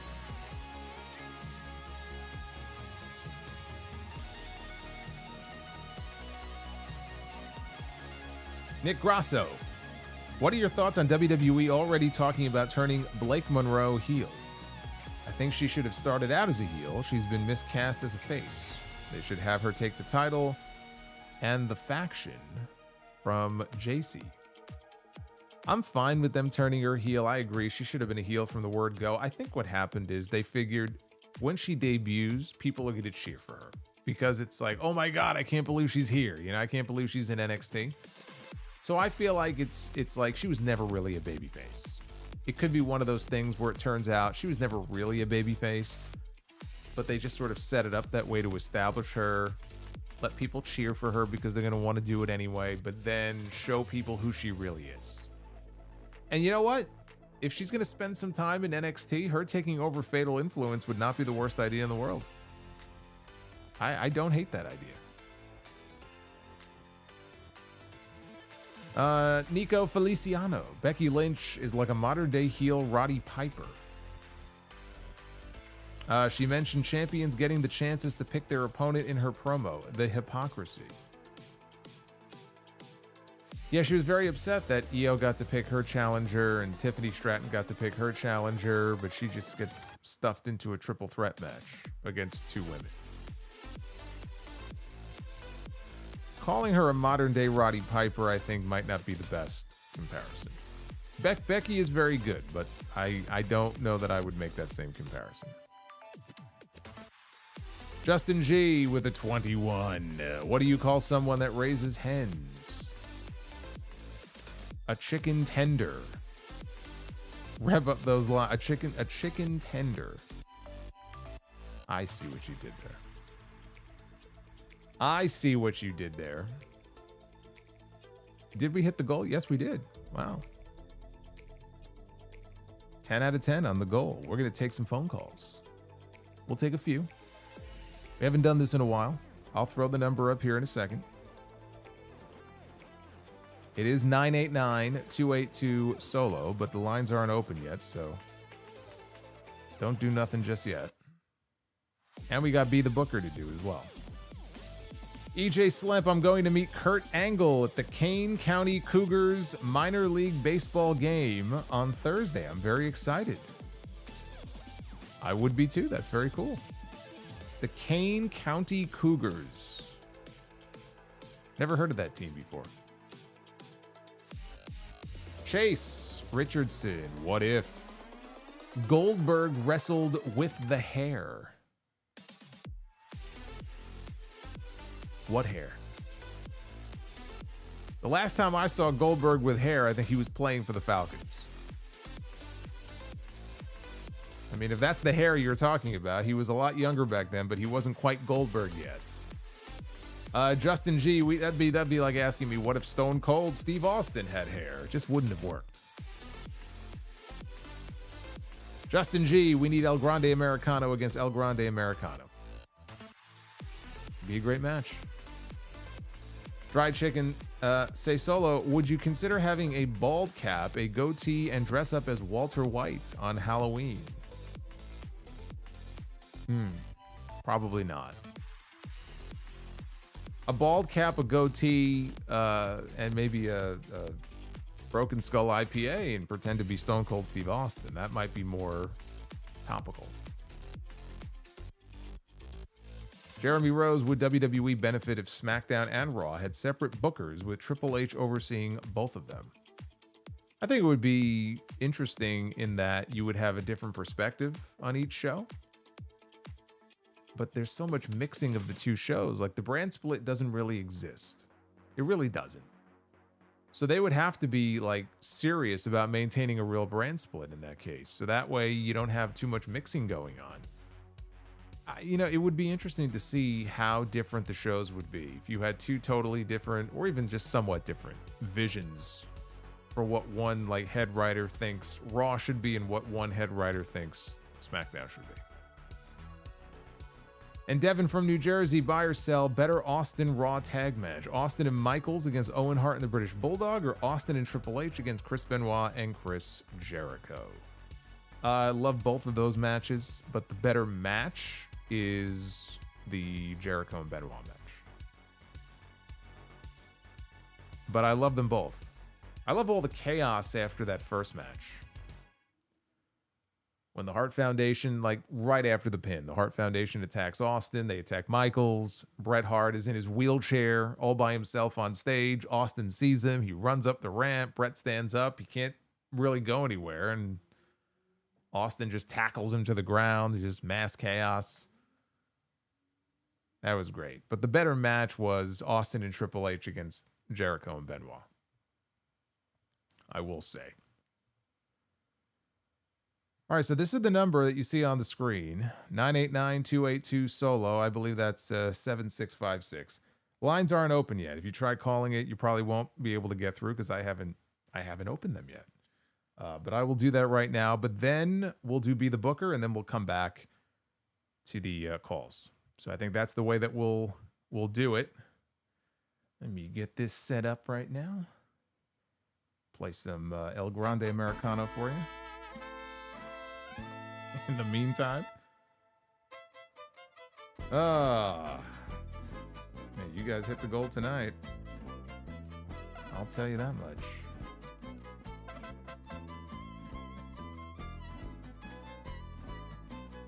All right.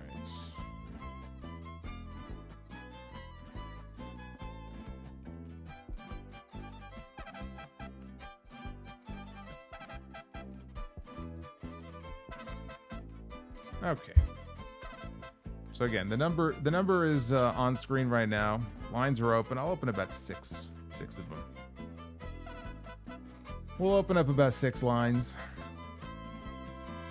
Decent number there. All right, let's turn that off. You've heard it. You've heard enough mariachi for the night. All right, and so that's the number. Just be aware of it. We are going to come back to that in a second. But first, because you hit the likes goal, it's time to be the booker. Ladies and gentlemen, it is now time to be the booker. It is that time. Yes, indeed. It is time to be the booker.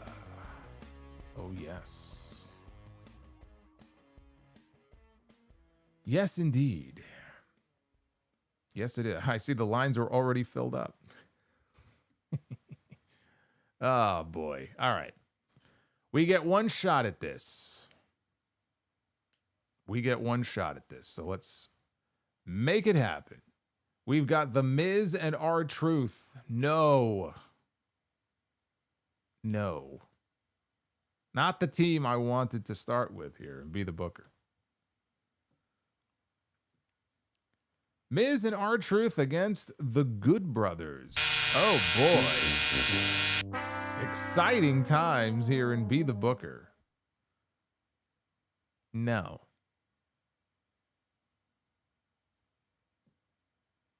Women's Be the Booker. We're booking our own Evolution show here.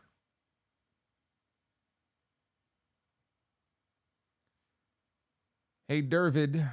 Welcome to the channel. Just in time for Be the Booker. Just in time for Victoria, former WWE Women's Champion. Not in the Hall of Fame yet, but should be.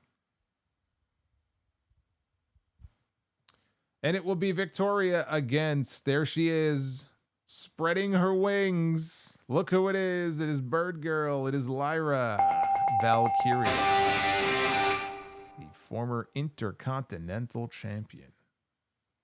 Lyra Valkyria and Victoria. I think that would have been a well-worked professional wrestling match. And in our main event of the evening,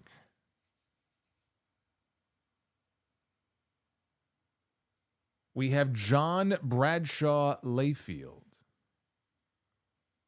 JBL is in the main event. Is there going to be 2 rounds of Be the Booker? No, that was not the goal tonight. We changed it up. We had a different goal. You get 1 of each. There's Havili again. All right, here we go. We need an opponent for JBL. Find out who it's going to be.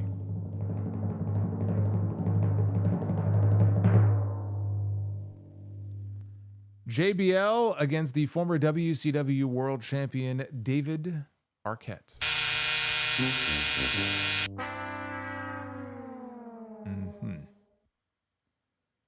JBL and David Arquette. And even though it was actually an idea suggested, believe it or not, by Tony Schiavone, it did happen under the Russo administration. Vince Russo has struck again.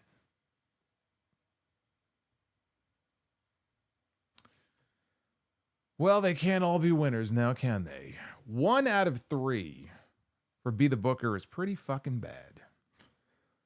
It's pretty bad. Well, there's always Wednesday, although I don't know that we've done Be the Booker each of the last 2 Wednesdays. Hopefully things will be a little more lively when it comes to AEW this week, but we'll try again. We'll try again on Wednesday. Thank you guys for helping us reach the likes goal. Let me just get through some of these other super chats here, and then we'll get into some of these calls. We have Dried Chicken. Reopen the transfer portal after Clash in Paris. I thought that they should do it this summer. That way they can do another one at the end of the year. So you have twice a year, you open the transfer portal up for a few weeks, and you can move people around wherever you want them to be. They didn't do that. We didn't get a draft, and we didn't get a transfer portal. We got Bret Hart with 40 months of channel membership. You are in a bar in Japan with Dr. Death, Stan Hansen, Terry Gordy, Misawa, Kobashi, and Yakuza guys. You have to tell a Sidro joke. to make them laugh. But I'm not Sidro. I'm not Sidro. I'm not Dubs Vids. So I'd be screwed.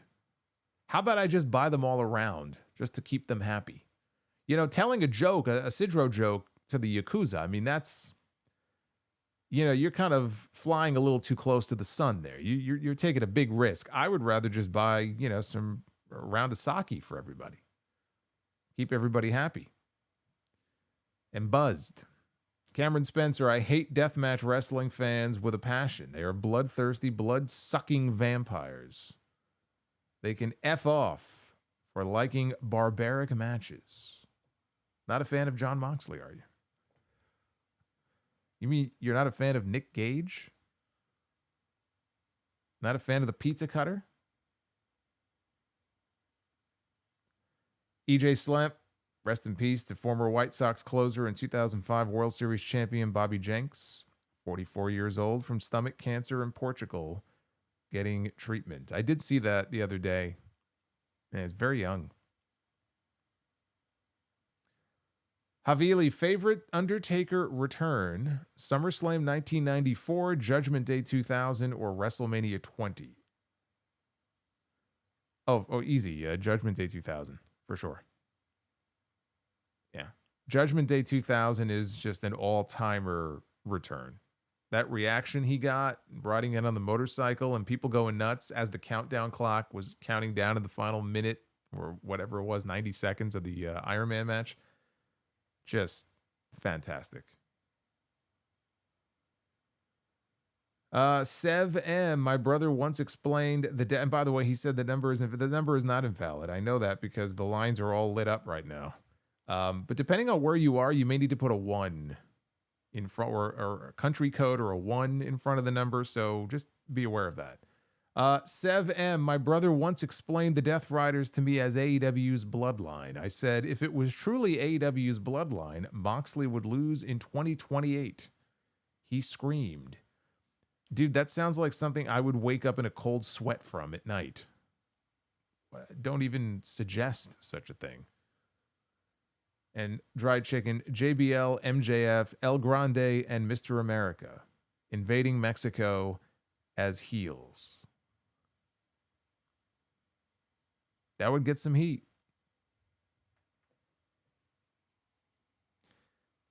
That would definitely get some heat.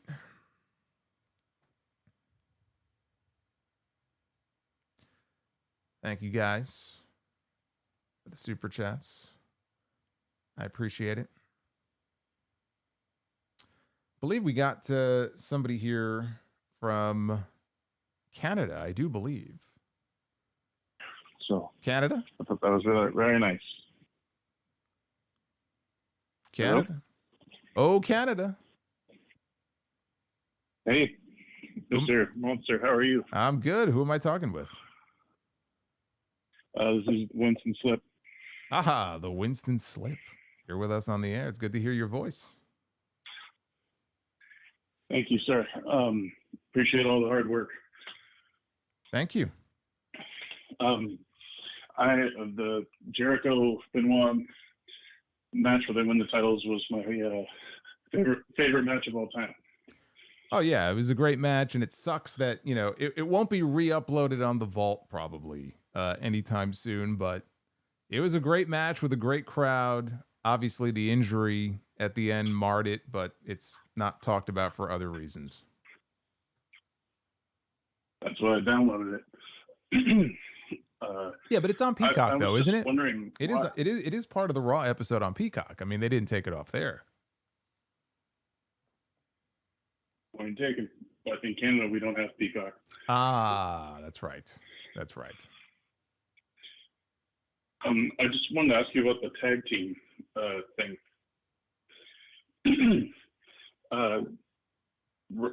Edge and Christian, the Hardys, and the Dudleys, those tag teams were over. What is it about tag teams today that they're not getting themselves over like those guys were?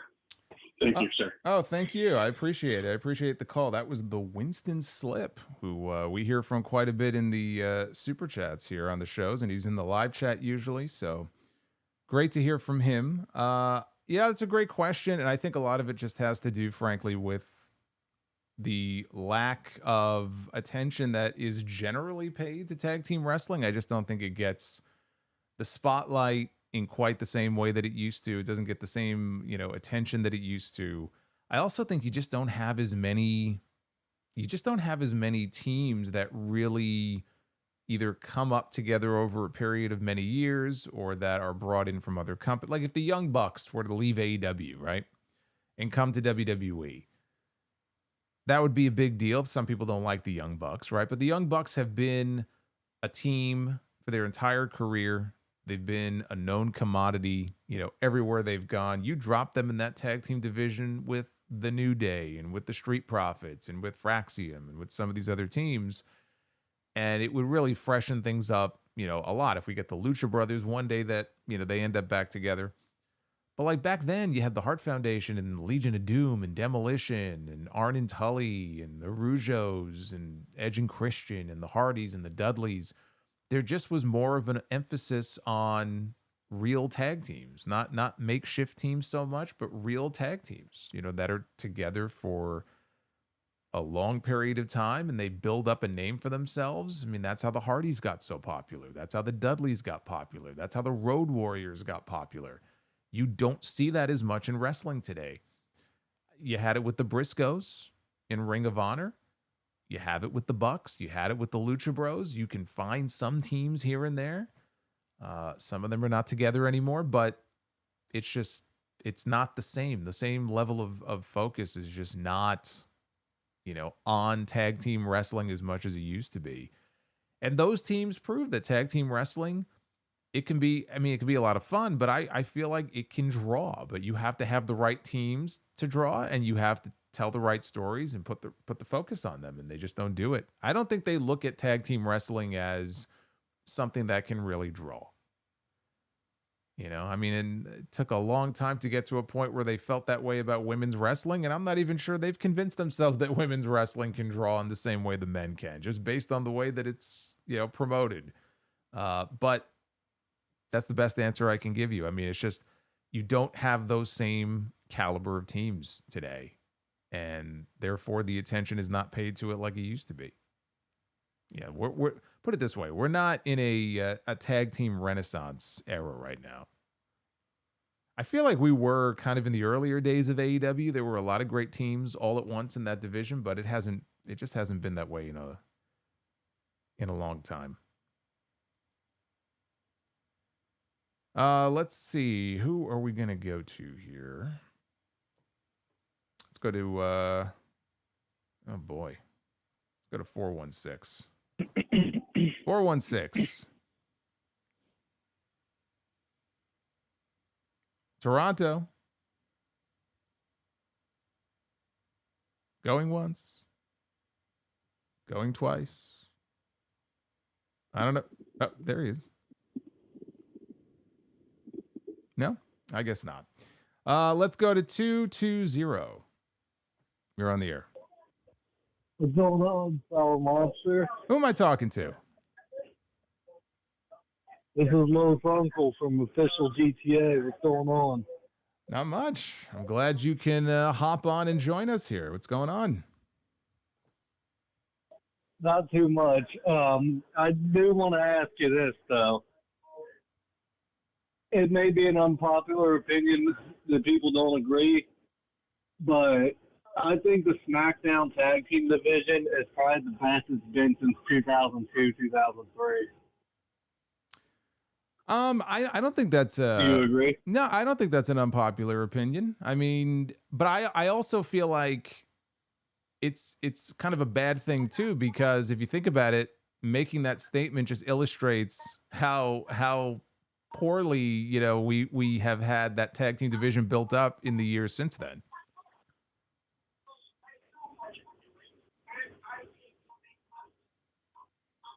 I have shocked him. I have shocked him with my comment. He is speechless. He doesn't know what to say. I think there was only like 3 or 4 real teams on Raw, if I'm not mistaken. Yeah. They didn't have a lot. They didn't have a lot of. They just didn't have a lot of emphasis on the Raw tag team division there for a long time. But no, look, I mean, yeah. Now, look, I mean, I think that comment that you made, I don't disagree with you. I don't think it's a hot take, but it just goes to illustrate the point that, the other caller made, where is the emphasis on the tag team division in the last 10, 15 years, prior to today, and even today to some extent? Where is that attention? Where was that? How come we can look back on even the SmackDown 6 era? There were some solid teams on SmackDown back then. When you look at Los Guerreros and the World's Greatest Tag Team and Paul London and Brian Kendrick, and there were others as well. Why was there such a gap where if you were to ask me about tag teams in 2006 or tag teams in WWE in 2013, I don't recall there being some big tag team wrestling boom during that period, and I don't know why. Somewhere along the way, we kind of lost that, but it's just the way it is. 405, you're on the air. Can you hear me? I can hear you. Okay, yeah, this is the Zachariah Sitchin. I'm always commenting some from time to time. Zachariah, yeah, I know Zachariah well. How are you doing, sir? So I'm doing good. I just kind of wanted to ask, what is up with this? Is it just because it's summer and they had a lackluster, just a anticlimactic WrestleMania, The Rock coming in and just kind of ruining stuff, and the whole "sell me your soul" just didn't go anywhere, and then all we heard was Fiend for 15 minutes by Travis Scott. Fiend. Yeah, it was pretty bad. I think it's a combination of different things. I also feel like they are still coasting business-wise. They're still selling out arenas and they're still doing really well. And I think part of it maybe is the fact that they feel like they're not being challenged in any way. So I feel like if they were in a position where business maybe wasn't quite as good, or if they were actually getting competition from somebody, that's when they're at their best, and now it's almost like, all right, we'll give you what we give you and you're going to like it. That kind of attitude. Also, the summer does tend to be a little slower, but you would think, WrestleMania, that main event and everything, was so freaking horrible. They would really put their best effort in because we're heading into SummerSlam, which is 2 nights. SummerSlam's less than a month away, and they really haven't started promoting that. I mean, we know who won King of the Ring and Queen of the Ring, so we know that. I just hope the SummerSlam build can get me excited in a way that right now I'm not terribly excited by a lot, that's going on. Hopefully that will change as the card comes together, because SummerSlam is their second biggest event of the year. So, I mean, we'll see. It's the first 2 night SummerSlam. They're going to have to put 2 full cards together. I hope they can get me excited, and you don't need The Rock to get people excited. You just got to give people, good matches, good stories, give them a reason to get excited. Jelly Roll being on SmackDown this Friday and possibly having a match at SummerSlam does not get me excited. And that's the direction I kind of hate, is just they're they're doing they're saying record gates, but yet they're not putting in real fans that will chant, that will just react. You get that sometime. Tonight, the crowd they had in Providence was a great crowd. I wish they had crowds like that, more often. So I wouldn't say they don't have that at all. But you do sometimes with these shows, you do have, crowds like that where maybe they're not as loud because the people who are able to afford the kinds of, prices that they're charging for these tickets, I don't know, what kind of people they're bringing into these shows sometimes. There definitely are people who are priced out who, used to go to shows and can't go anymore. So these people that are buying these tickets, I don't know if they're like diehard WWE fans, if they're casual fans, I don't know. I feel like it's potentially changing the makeup of, some of these audiences. But I still feel like at the end of the day, you give people a product and a show that they can really invest in and get excited about, and the crowds will reward you. You can't just blame it. I don't want to blame it on the crowds all the time, because it comes down to the product. It comes down to Triple H and creative. And you know what? Sometimes the shows are just boring. And if I were in the building, I wouldn't be singing and chanting and cheering for anything either, because, I might be bored to tears. So you still have to give people, a show that they can get excited about. But Zachariah, I appreciate the call very much. Good to hear your voice. I want to try to get to a few other people here before it gets too late. So I'm going to bounce around a little bit here. Let me go to 810. 810, you're on the air. What's up? Who is this? Yeah, whoop whoop. Who is El Juggalo? Who is this? El Juggalo. El Juggalo. Okay. El Juggalo. Oh yeah. Did you see what happened earlier tonight on Lunacy? Turns out GCW decided to invade, and oddly enough, it's going to be interesting for certain as they're building up towards the Gathering this summer, which is going to be on pay-per-view 2 days, August 15th and 16th, I believe. It is that time of year, isn't it? Oh yeah, it's definitely that time of year, of course. And funny enough, here's the kicker here. They decided to do an episode on Monday night. That's right, Monday night, right before Raw. They decided to do Monday Night War. Boy, I wish that at 1 o'clock in the morning I could muster up the energy level that you have. I am envious. I know, right? I mean, honestly, it's like, although they have their own weekly show on YouTube, essentially. They usually air on Thursdays, but they decided for some reason to air on a Monday night. So anyways, I might as well go ahead and say this. Everybody comes to the greatest show. Oh, I remember that song very well. I will let you go, but boy, he is as excited as can be. So there you go. You heard it from him. It's on a Monday night. I wish I could muster up that kind of excitement at 1 o'clock in the morning, but I can't. I can't do that. I can't match that. Let me go to 443 here. I want to try to get as many people in here as I can. 443. Yes. You hear me? I can hear you. Who am I speaking with? Great. This is Spriggs, first-time caller, long-time, subscriber. I've been watching the streams and the stuff you clips you post from the podcast. I'm not too active in the chat too much. I don't know how much time I got. I want to make this short because I know you're bouncing around, right? Yeah. Go ahead. Yeah. So the question concerns the current state of training for the women's division. Mm-hmm. This is for both companies, AEW and WWE, right? So we look at someone like Jade Cargill. I watched an interview she did on the Sam Roberts Raw After Show. And she was talking about, she's very much aware of her criticism that she is getting online and her performance and things like that. And she was saying, I have people that I call, and they'll tell me what I did right or what I did wrong. One of those people being Terry Taylor. I think that was one of the big people that Triple H looked under, right? My thing is this. She spent a good time in AEW. And I don't know what they did over there to train her to get her ready for in-ring or the lack thereof.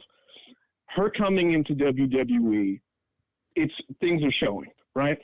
So my question is, what is the process of training for certain women in these? Because she's been in the business for 5 years, and still, she's still a novice, as you said in one of the streams, versus Zelina Vega, who's probably been there 8 to 10 years. would say probably be around her level. Yeah, I mean, it's different for each person, though. So, like, for Jade, I don't know who was directly responsible for training her, but I know you might remember this. There were reports in AEW where she was training before shows or after shows with Bryan Danielson. And Danielson was having some one-on-one time with her. I don't know if that means he trained her, but he was definitely showing her some things. And, I mean, what better person to learn from than him? I don't know what her actual training looked like, though, because it's not like AEW has a school. It's not like there's a training program. So with WWE, they have a performance center. And I just thought, well, there's probably very little chance of her going through there first because she looks like this megastar. They're going to want to put her on TV right away. But if you think about it, that's what the performance center is for. Like, it's tailor-made for someone like her. And I think it was something, it didn't help her cause to bring her in the way they did and not have her kind of run through that system first. And I think it's showing. I think that would have been the place to really either start her or, you know, at least maybe on like off days or whatever, have her doing training or drills or whatever. What she's been doing there, like when they shot the angle where they injured her, to my knowledge, she was doing training in those months after. How much training, how many days a week, what that looked like, I don't know. But I still feel like when she first started, that's really what she needed. And she probably didn't get enough of that. And it shows. I mean, and also some people just pick it up and some people don't. And I don't know that she ever has to be. Yeah, look, I mean, she doesn't have to be Io Sky. I'm not saying that she has to be technically the best on the roster. But all she needs to do is just get to a point where she knows the fundamentals. She can go out there with anybody and have a good match. And the rest of it is just going to be charisma and her look and everything else that goes into what makes her a star. And she's still not there yet. And, you know, hopefully she'll get there because she looks the part. But my God, I mean, I'm watching that match in Saudi with her and Asuka, and it was like, you know, good luck to Asuka because this is rough. You noticed this, right? There was two matches. It was that match and the match she did on SmackDown, where both times her opponent targeted her leg, but she still did a kip up. Oh, I pointed that out. Yeah, no. Dude, I pointed that out.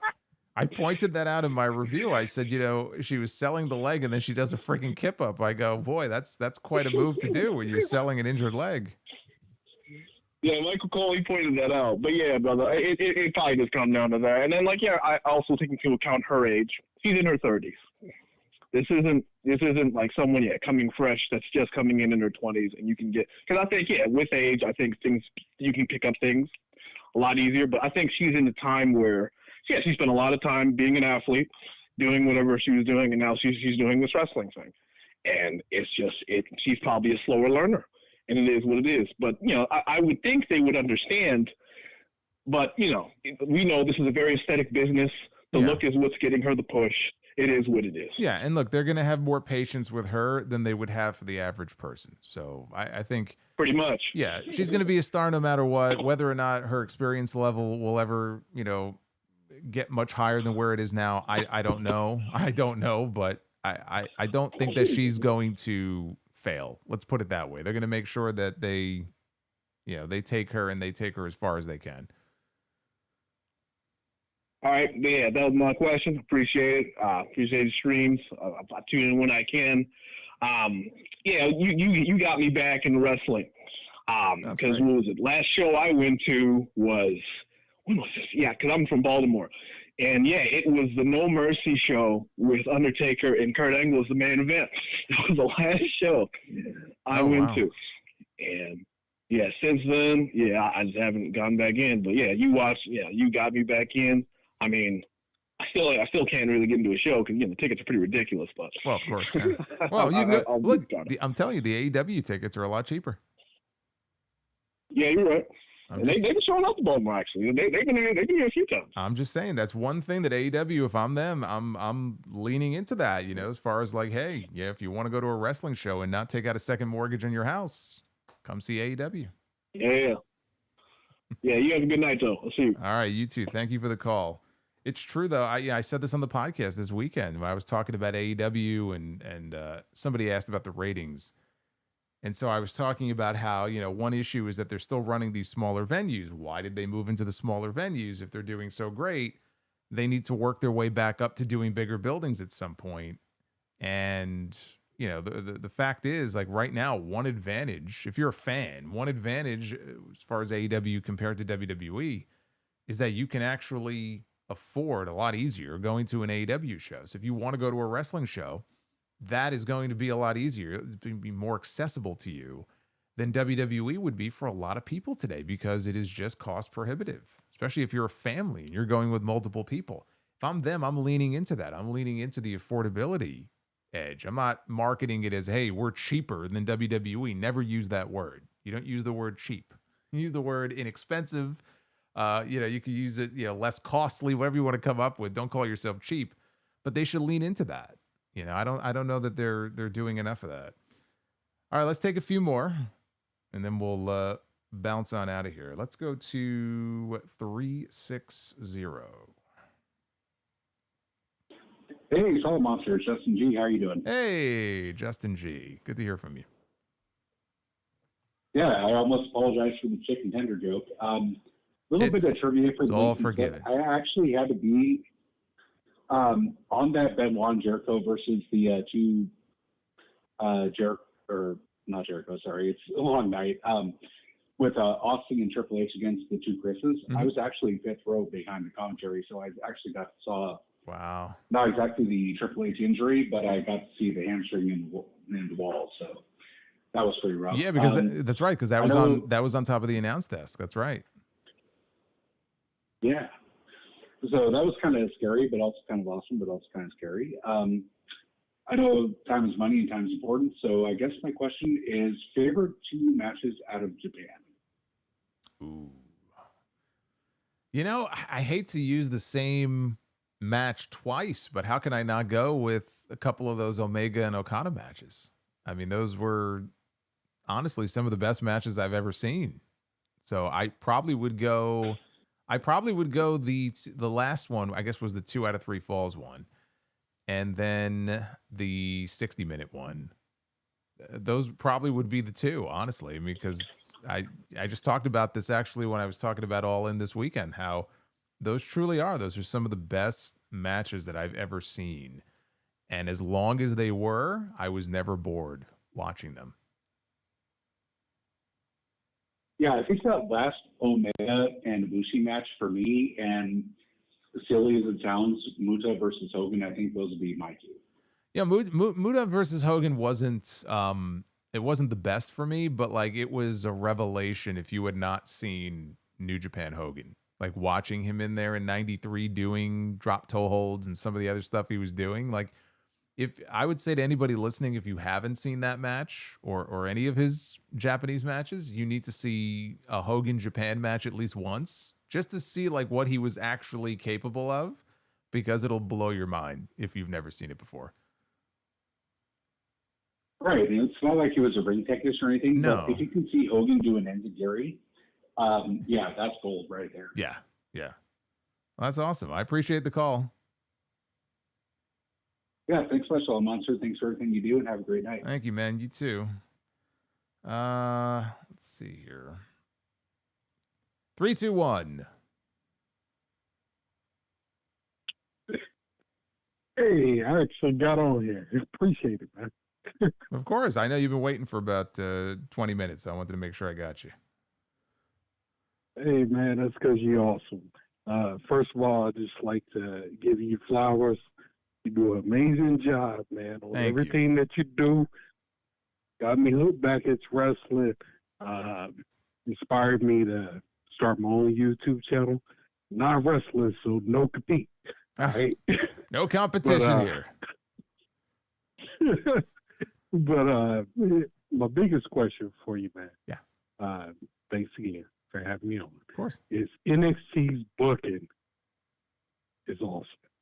They do a great job on that show, bringing up new stars, showcasing like Miles Bourne winning, JC Jane winning. with Raw and SmackDown. They can take lessons from NXT. How do you feel about NXT? Yeah, I think the point you're trying to make is that one thing that Shawn Michaels does pretty well with NXT is he's not afraid to take chances and to shock people by doing things that they don't expect. And one common complaint that I hear about Triple H, and it's not, I don't think it's unfair, is that a lot of times he plays it too safe. He plays it too safe or he plays it too predictable. Shawn Michaels is not afraid to do that with NXT, but you also got to remember NXT, I mean, some people will say, oh, it's the third brand. It's like, you know, it's like the main roster. It's not. It's still developmental, so you can do stuff like that. You know, you have the freedom to try things that maybe you wouldn't, you know, be able to on the main roster for whatever reason. So I feel like it's a little bit different, but I agree. I agree that it's more fun when you are kind of hit with something from out of left field, maybe a match outcome or a heel turn or something like that that you weren't expecting. He tends to do a better job, I think, of giving you that sort of thing, which makes the show a little more, you know, must see in that way. And I think there are lessons that can be learned, you know, when it comes to the main roster. Absolutely. Yeah. Yeah. I appreciate it. No, of course. I'm glad to get you on, and thank you for the kind words. I appreciate that. Hey, no problem. Keep doing what you do. I will, as long as you stick with me. Have yourself a good night. Let us go to 757. You're on the air. Hello there, Mr. Solomonster. This is the one and only Maze the Great. Ha! Maze the Great. Yeah, I saw you in the chat. He's like, taking phone calls tonight with the little eyeball emojis. I said, oh, we might get a phone call from Maze the Great tonight. Yes, I said, nice to hear from the best podcaster in the world again. So what's going on? What's on your mind? Anyway, sir, I just got a couple questions here. Sure. You know, like I said, excuse me. I said one of my first questions do you remember for years on end, like when Vince was in charge with the main roster and Triple H was in charge of creative, and you noticed that the main roster was dog piss and NXT was putting on match of the year candidates on a weekly basis. And now the hilarious. Have you ever noticed the hilarious ironic is that now that Triple H is taking over the dog. I mean it's nowhere near Vince levels, but you notice that it's not exactly what we thought. Meanwhile, down in NXT, Shawn Michaels is actually doing right. Well, I mean, yeah, it's like what we just talked about on the last call, where I feel like Shawn isn't afraid to take chances, so you know, he'll try things, even new matches, like when they came up with the Iron Survivor Challenge and some of that kind of stuff that they do. I like that aspect of it. And I feel like, you know, Triple H does tend to play it safe with a lot of stuff on the main roster. You get a lot of people complaining about it. I was complaining about it late last year. You know, we did the Survivor Series and everything heading into the end of last year. I said, man, is he waiting until Rumble season and WrestleMania? Like, is there something that he's waiting for? Because everything was so predictable and everything was just like, I was waiting for something to happen. You know, there wasn't a whole lot of excitement going on. And then we actually got some excitement at Elimination Chamber and it went nowhere. So yeah, no, I notice it.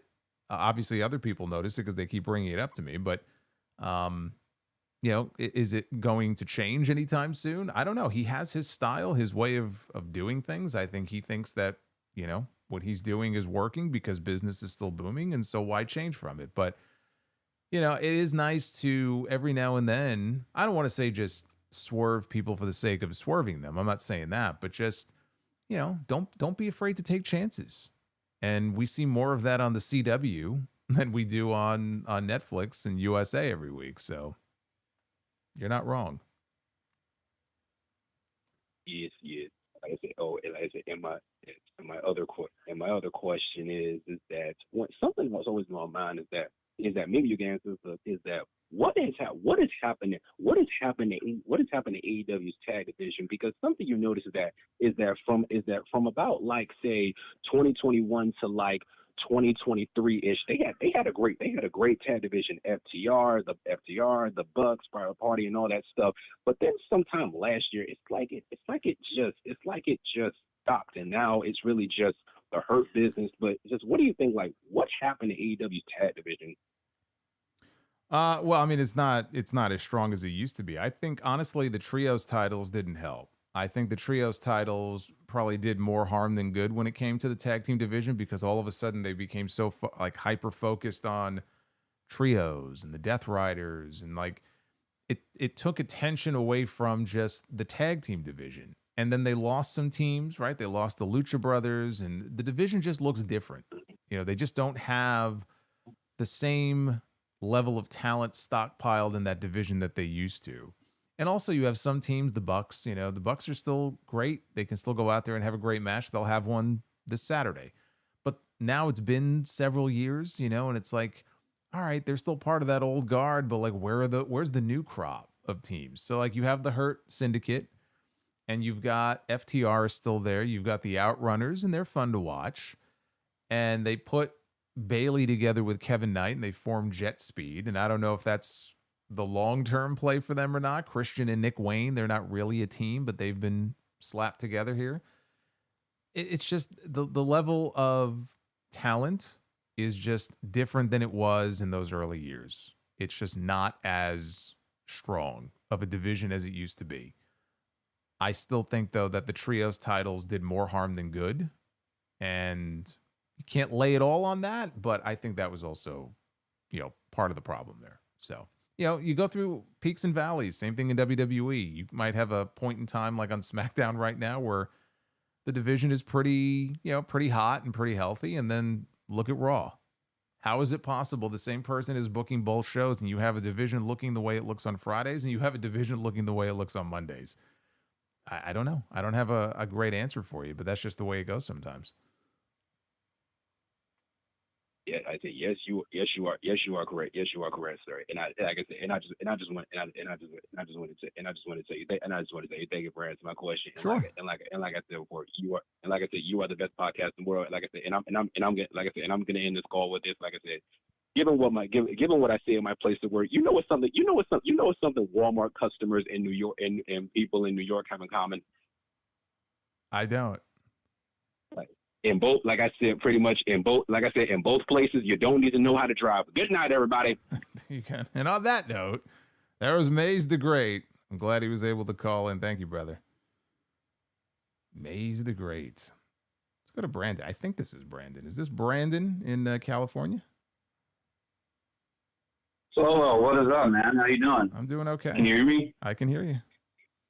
Man, I've been listening to you for a long time. I know you probably don't remember this, but it was years ago when Shinsuke first came to NXT. There was like a random guy that sent you his win-loss record from New Japan, and you talked about it on your podcast at the time. I think he had lost like 2 matches in 5 years or something like that.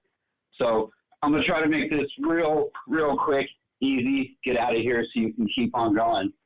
I'm very, very disappointed in what they've done to Shinsuke Nakamura. And at this point, I honestly feel like he should just go back to New Japan or something. Because, dude, Shinsuke was like Michael Jackson and John Cena's love child, bro. And he was like huge in New Japan. And nowadays, we got Shinsuke over here like doing the mist, you know, being like a samurai warrior. Maybe this is a hot take, okay? But why do they have to give him like a stereotypical gimmick, right, just to try to get him over to American fans? Why won't they let Shinsuke just be Shinsuke? Like, this guy could be a massive star for them right now. Like, what do you think the reason is why they have absolutely no faith in this guy, and why it just seems like they're just pissing all over this guy's career? Well, I don't think it's a case where they have no faith in him. I think that he's settled into a role that they see him in, like a support role, and that's as high as it's going to go for. I mean, look, he's been there now, God, what is it, 7 years, 8 years he's been there for? Actually, longer. He's been there probably, well, he debuted in Texas, that NXT show. I was there. That was 2016. So it's been almost a decade. Like, he's at that point now where if you're someone who's hoping for that old Shinsuke Nakamura to show his face in WWE, like it's not happening. Like, that ship sailed a long time ago. Right. And when he first came in, I don't want to say, they didn't see the potential in him. Like, he had the cool entrance. He had cool music. Maybe it wasn't exactly like, what he was doing in New Japan. But he had a pretty badass entrance, like when he first debuted. And he wrestled John Cena on SmackDown once. I remember that. He had the WrestleMania match with AJ, which really wasn't that great. They went on to have better matches. I just think, what really kind of killed it for me is when they gave the title to Jinder Mahal, and we had Jinder Mahal against Nakamura, and Nakamura couldn't beat Jinder Mahal. They used him to actually help get Jinder Mahal more over. And that's when I realized, bro, hey, I'm not trying to interrupt you, but really quick, how bad does it have to be exactly? How bad does it have to be when they're like, yeah, Mahal's better than you? Well, all right, we're gonna let Mahal go over. Like, wow. Well, but that's when I realized that we're not getting that Shinsuke Nakamura. That they just don't. They don't, like Vince. Let's say they don't. Vince at the time, he did not see him at that level. And I think part of it was the language barrier. I'm sure that was a mark against him. I'm sure Vince saw that and said, yeah, that's a black mark against him. Like, he can't cut promos. But when I saw that he had multiple pay-per-view matches with Jinder Mahal, and they were basically using this guy to help get Mahal over as a heel, that's when I knew, like, that's it. It's over. Like, we're not getting that Shinsuke Nakamura. Yeah. That's what I'm saying. I just wish I kind of really do wish he would just go back to New Japan at this point. I really do. I don't think he wants to. I think his contract has probably come due multiple times in the years that he has been in this company, and he chooses to re-sign each time. I think he's content to just do what he's doing. I'm not saying he'll never go back, but I think if he really wanted to go back, and if he was as upset as you are and some of the other fans are, he would have been gone a long time ago. I think that, he's older now, almost 10 years older now. He worked a very hard style. Dude, he was doing shoot fights for a while. Like, I think that in his mind, he's probably just done with it. I don't think he wants to go back to doing that full time. I don't think he could go back to doing that full time. But I think if he ever leaves WWE, he could have a homecoming there and maybe have some big matches, and maybe we get to see a little bit of the old Nakamura. Like, he went over to Pro Wrestling Noah, and he had a couple of matches there, like on their New Year's shows last couple of years. The one with Muta, like it was one of Muta's retirement matches. Like, he's done some stuff like that, but I just think if he really was unhappy, he would have been gone a long time ago. That tells me that he's happy enough to just be where he is. I just find it to be a shame because I'm pretty sure, correct me if I'm wrong, but this literally means that, like, this guy has never been a world champion. Like, Shinsuke has never been a world champion anywhere. NXT. Yeah, and it's just baffling to me. Well.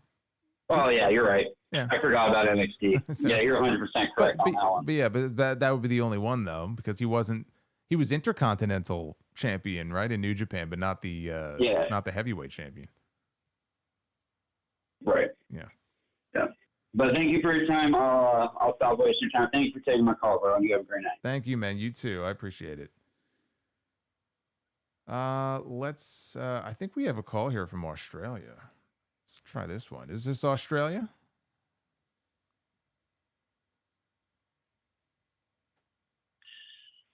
Hello? Hello? Hello? Hello? I can hear you. Yes, this is Harvey. How you doing, Solomonster? I'm doing well. How are you doing? I'm good. What's your question? I was just wondering,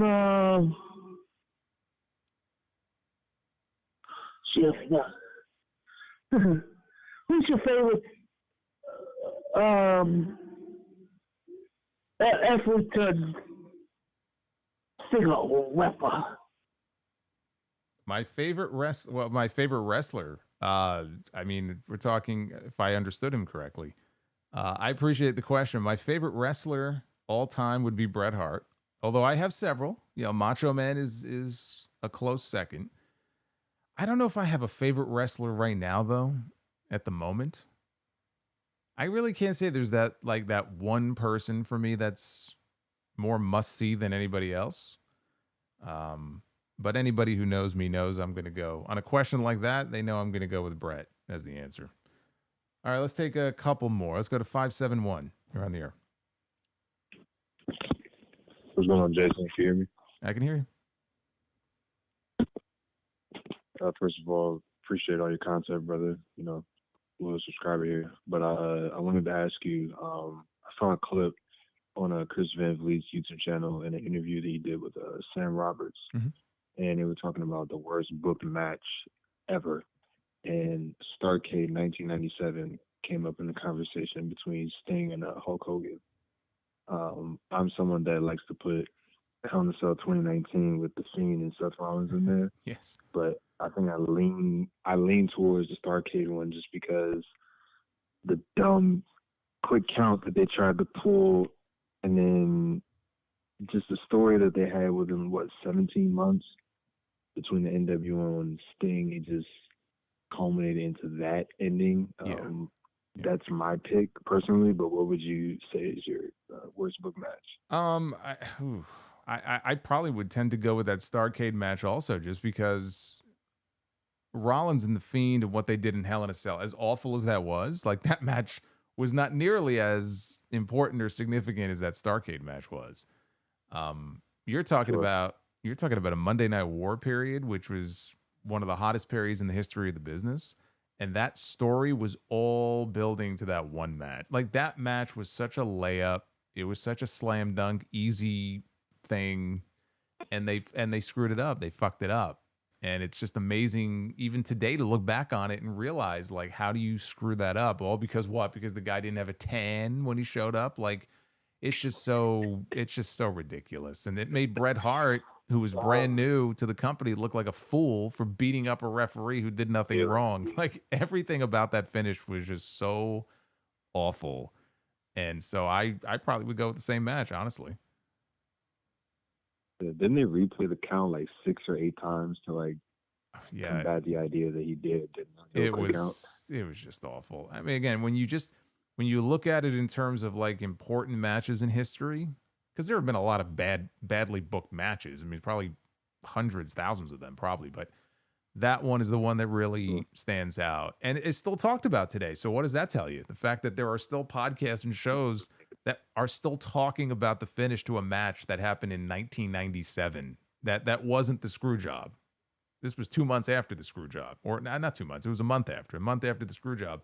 And people are still talking about it to this day because of how stupid the ending was. Yeah, no, I'm very much in the same boat with you. I appreciate your call, or taking my call rather, and answering my question. Of course. Have a great night. All right, you too, man. Have a good night. Oh, it still makes me angry thinking about the finish to that dumb match. Fans were still happy, though, to see Sting holding the championship at the end of the night. 559, you're on the air. Finally, The Rock has come back to book Nom. Oh, we don't What's going on, man? Papa Shango here. Papa Shango, we don't like The Rock after what he did at the Elimination Chamber this year. So. No, man, I'm coming in cold, so I didn't catch the all of your show. I came in literally about 10, 15 minutes ago. I was like, live? Okay, that's new. Well, yeah, okay, we're trying. Yeah, it's been a while. We've done this before, but it's been a while. I want to change it up every now and then. But what's your question? Exactly. We can't have folks getting stale. Come on now. Of course not. Of course not. All right, I'm going to give you my little rundown. Okay, you know this, but for the benefit of the chat, our wrestling, we'll call it viewing demographic, is odd. It's like, okay, I'm 51, okay, lifelong fan, right? Got a 76-year-old lifelong fan, and he's even seen, when he was younger, he remembers the match with, the movie, Kairi Von Erich beating Flair back in the day. Oh, yeah, of course. I was like, oh, whoa. Yeah. And Texas just Stadium. to see that live, when you're younger. Yep. Okay. And then the new fan, 68-year-old woman. You know what I mean? So it's like, and we tell her, it's like, you're in the best time because of having all these companies and having 3 quality, basically, if you think of TNA, right, AEW and WWE, 3 quality. I was like, yeah, you're coming as this new fan less than a couple of years, but it couldn't be better. You know what I mean? Especially with the synergy between some of the shows and some of these other companies and stuff. Well, yeah, I mean, today what we're seeing with the mixing of the different companies, and AEW did it, now WWE is doing it. They bought AAA, which, I mean, that may not turn out to be the best thing, them outright buying them. But yeah, I mean, look, if you think about it, we're seeing things today that even 5 years ago, like, it would have been, I couldn't imagine, that we would be seeing stuff like that. It's like we love telling her, it's like, oh, like when she saw the Punk, where Punk did CM Punk, and me and Eddie were like, oh, yeah, we've seen Big Show do Cena, we've seen her do Big Show running down with the rap. So it was like, we got a kick out of that. As far as tonight, one of the ones I like is I love the skit with Dom and AJ and Kate. I mean, I was just snickering. I'm like, that is comedy gold right there. And Dom was like, I got a doctor note. I got a note. And I'm like, oh man. I mean, you can see why, behind the scenes and like, his coworkers and everybody's like, oh, this kid's got it. He is a, he is a star. Yeah, Dom gets it. He's from a wrestling family, so I'm not really surprised. Plus, he's also a 20-year pro. So, I mean, he's, Yeah, it's the little things. It's like all the little things, Of course. And what was I don't know what was going on with the I think what's the girl's name? Kairi Sane in that match. They kind of, it was just, they're both better than that. So that match was a little odd to me. We'll see.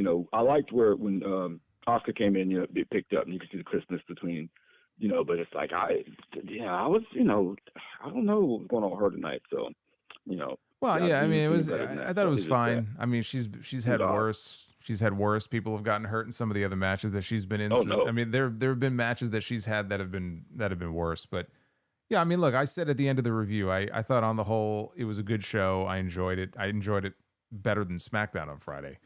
But I can't sit here and tell you that all these shows coming up this week, not counting All In, I'm talking about the WWE shows. Oh, it's brutal.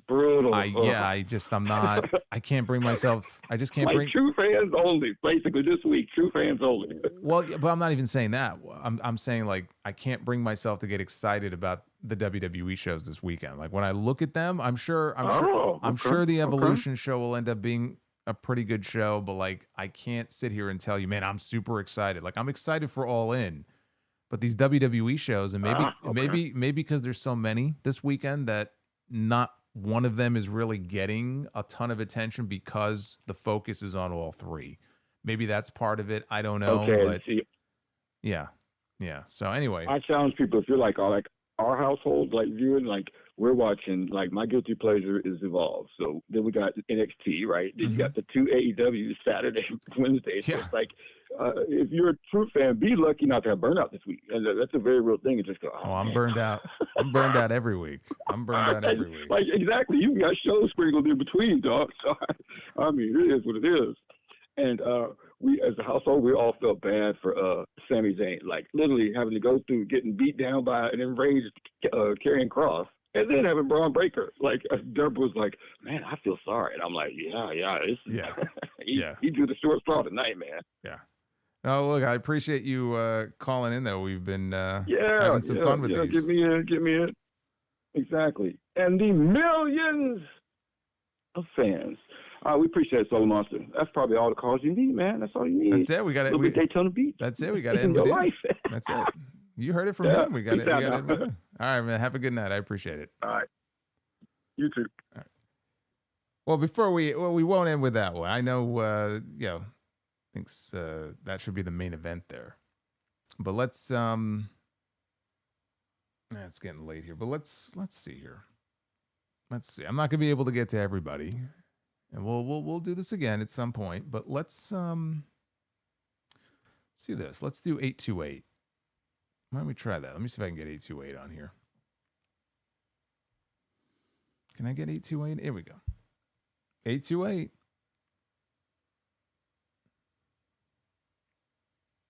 828. Going once. Going twice. Hey, so We got him. There we go. yeah, this is RDH. Hey, RDH. What's going on, man? Just chilling and listening to everybody else talk and listen to you talk, and I didn't know how I could follow the main event of that phone call. You could ask your question, and I'll let you know if it's better or worse. All right. I have a couple of questions. Well, let's pick your best one. What's the best one that you got? All right. The one I have right now on the top of my head would be, how would the wrestling industry be like if Owen Hart, Eddie Guerrero, and Chris Benoit were still alive today? That's a good one. I would say, well, I mean, the most obvious thing, and thank you for the call. That's actually a pretty good one. It would be, well, first of all, it would be for the better if you are to assume that Benoit would not have done what he did. So that's number one. Benoit, Eddie, and Owen were some of the more well-respected, veterans in the business, and they're all great wrestlers. So had they lived and had they gone on to what I assume they would have done, which is they would have gone on, if not to open their own schools, they would have gone on to train. Who knows? Maybe they'd be working at the PC right now. The wrestling business would be far better off having them in it than not having them in it at all. Simple as that. I mean, imagine the crop of talent that they could have coached, that they could have trained, that they could have given advice to, as to say nothing of anything on screen that they would have done. Just for that reason alone, the business and the people in it would have been far better off, having them around to sort of impart their knowledge on them. So obviously it sucks the way things ended up all around, but there's a reason why they were so well respected until everything went to shit there at the end, unfortunately. Let's see. Let's go here. Let's go to 352. 352, you're on the air. Hey, Jason, what's up, man? How you doing? Good. How are you? Pretty good, man. Hey, I have just a couple questions for you. Number one, are you as sick of Hulk Hogan's lies as I am? Because I just find them laughable. No, I can't take it. Dude, I love it because I can't. I love it. Lie. Dude, I love it because it gives me so much content for my shows. Yeah, man. And number two, man, I've been listening to you for like 15 years now. Wow. And I really enjoyed your rant on the worst Raw ever of what was it, November something of 2018. Yep. Let me ask you this: have you seen a Raw that bad since? Because I have. Off the top of my head, Raw is just getting worse and worse for me. I don't know if I've seen one as bad as that one episode. There have been some bad episodes, but I don't know if it was as bad as that one.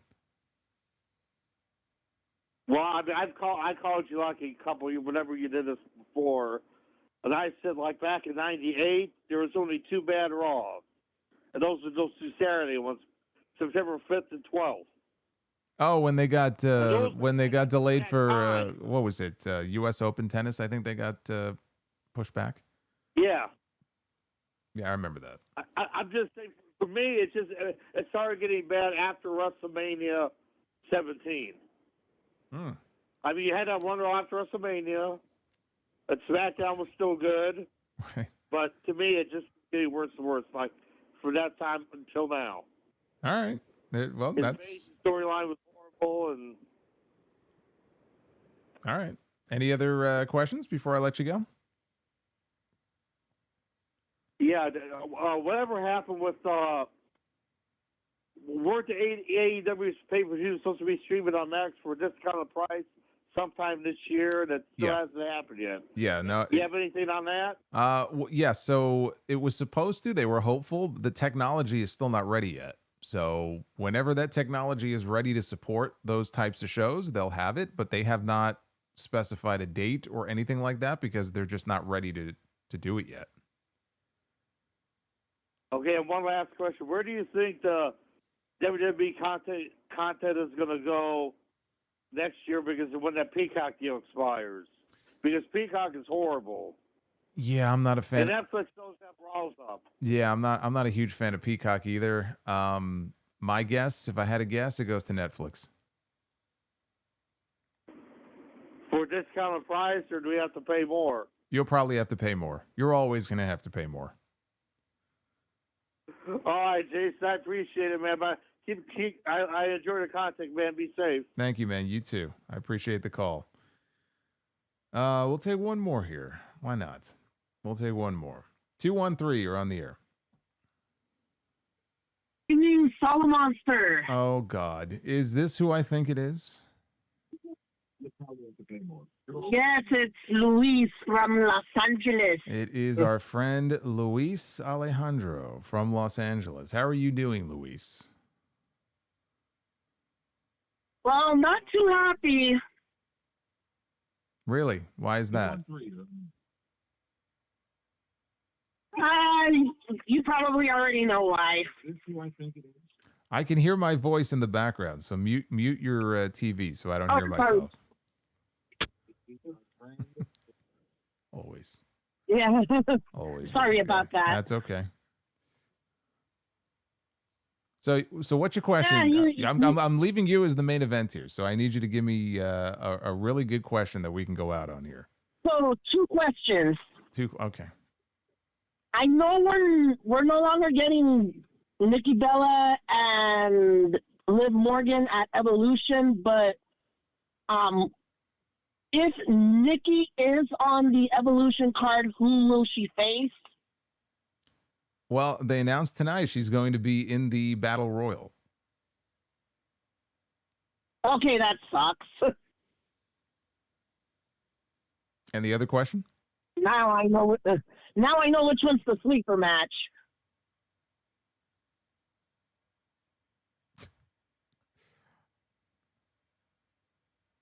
And the other question? So, question number 2. Given that it's been 6 months since the wildfires,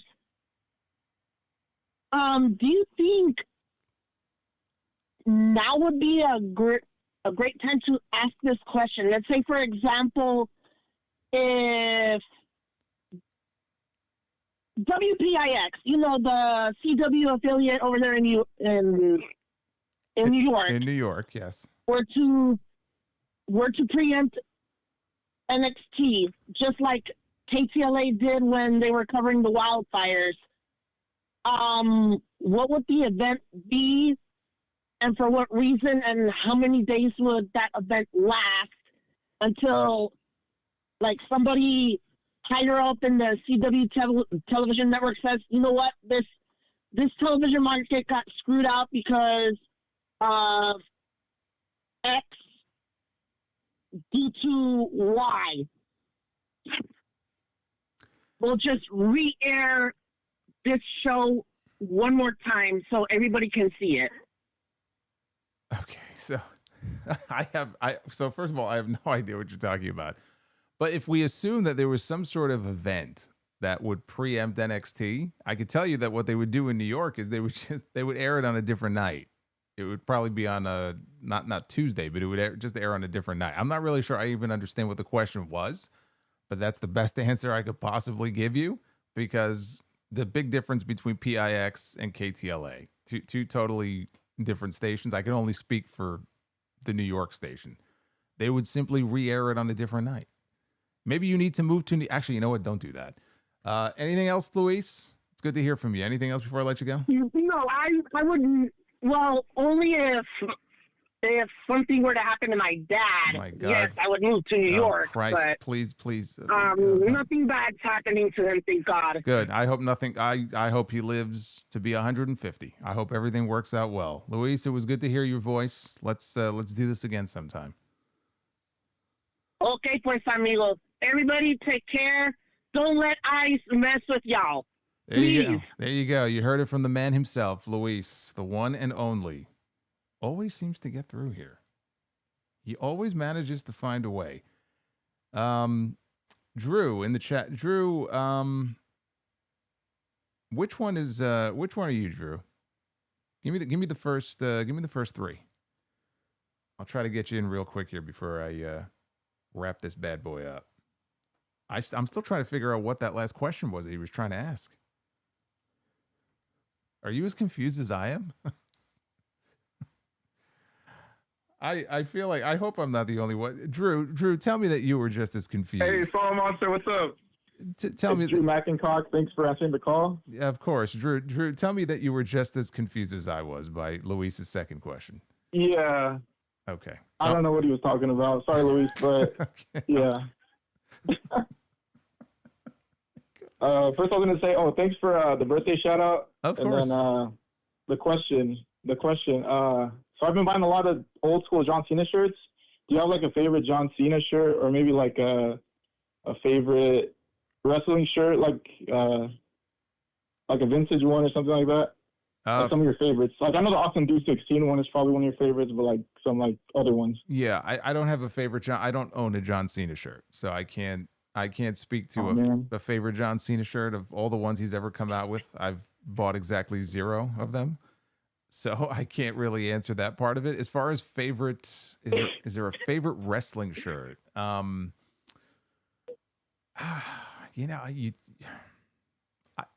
say this. I had the Austin, I still have it actually, the Austin 316, the original one.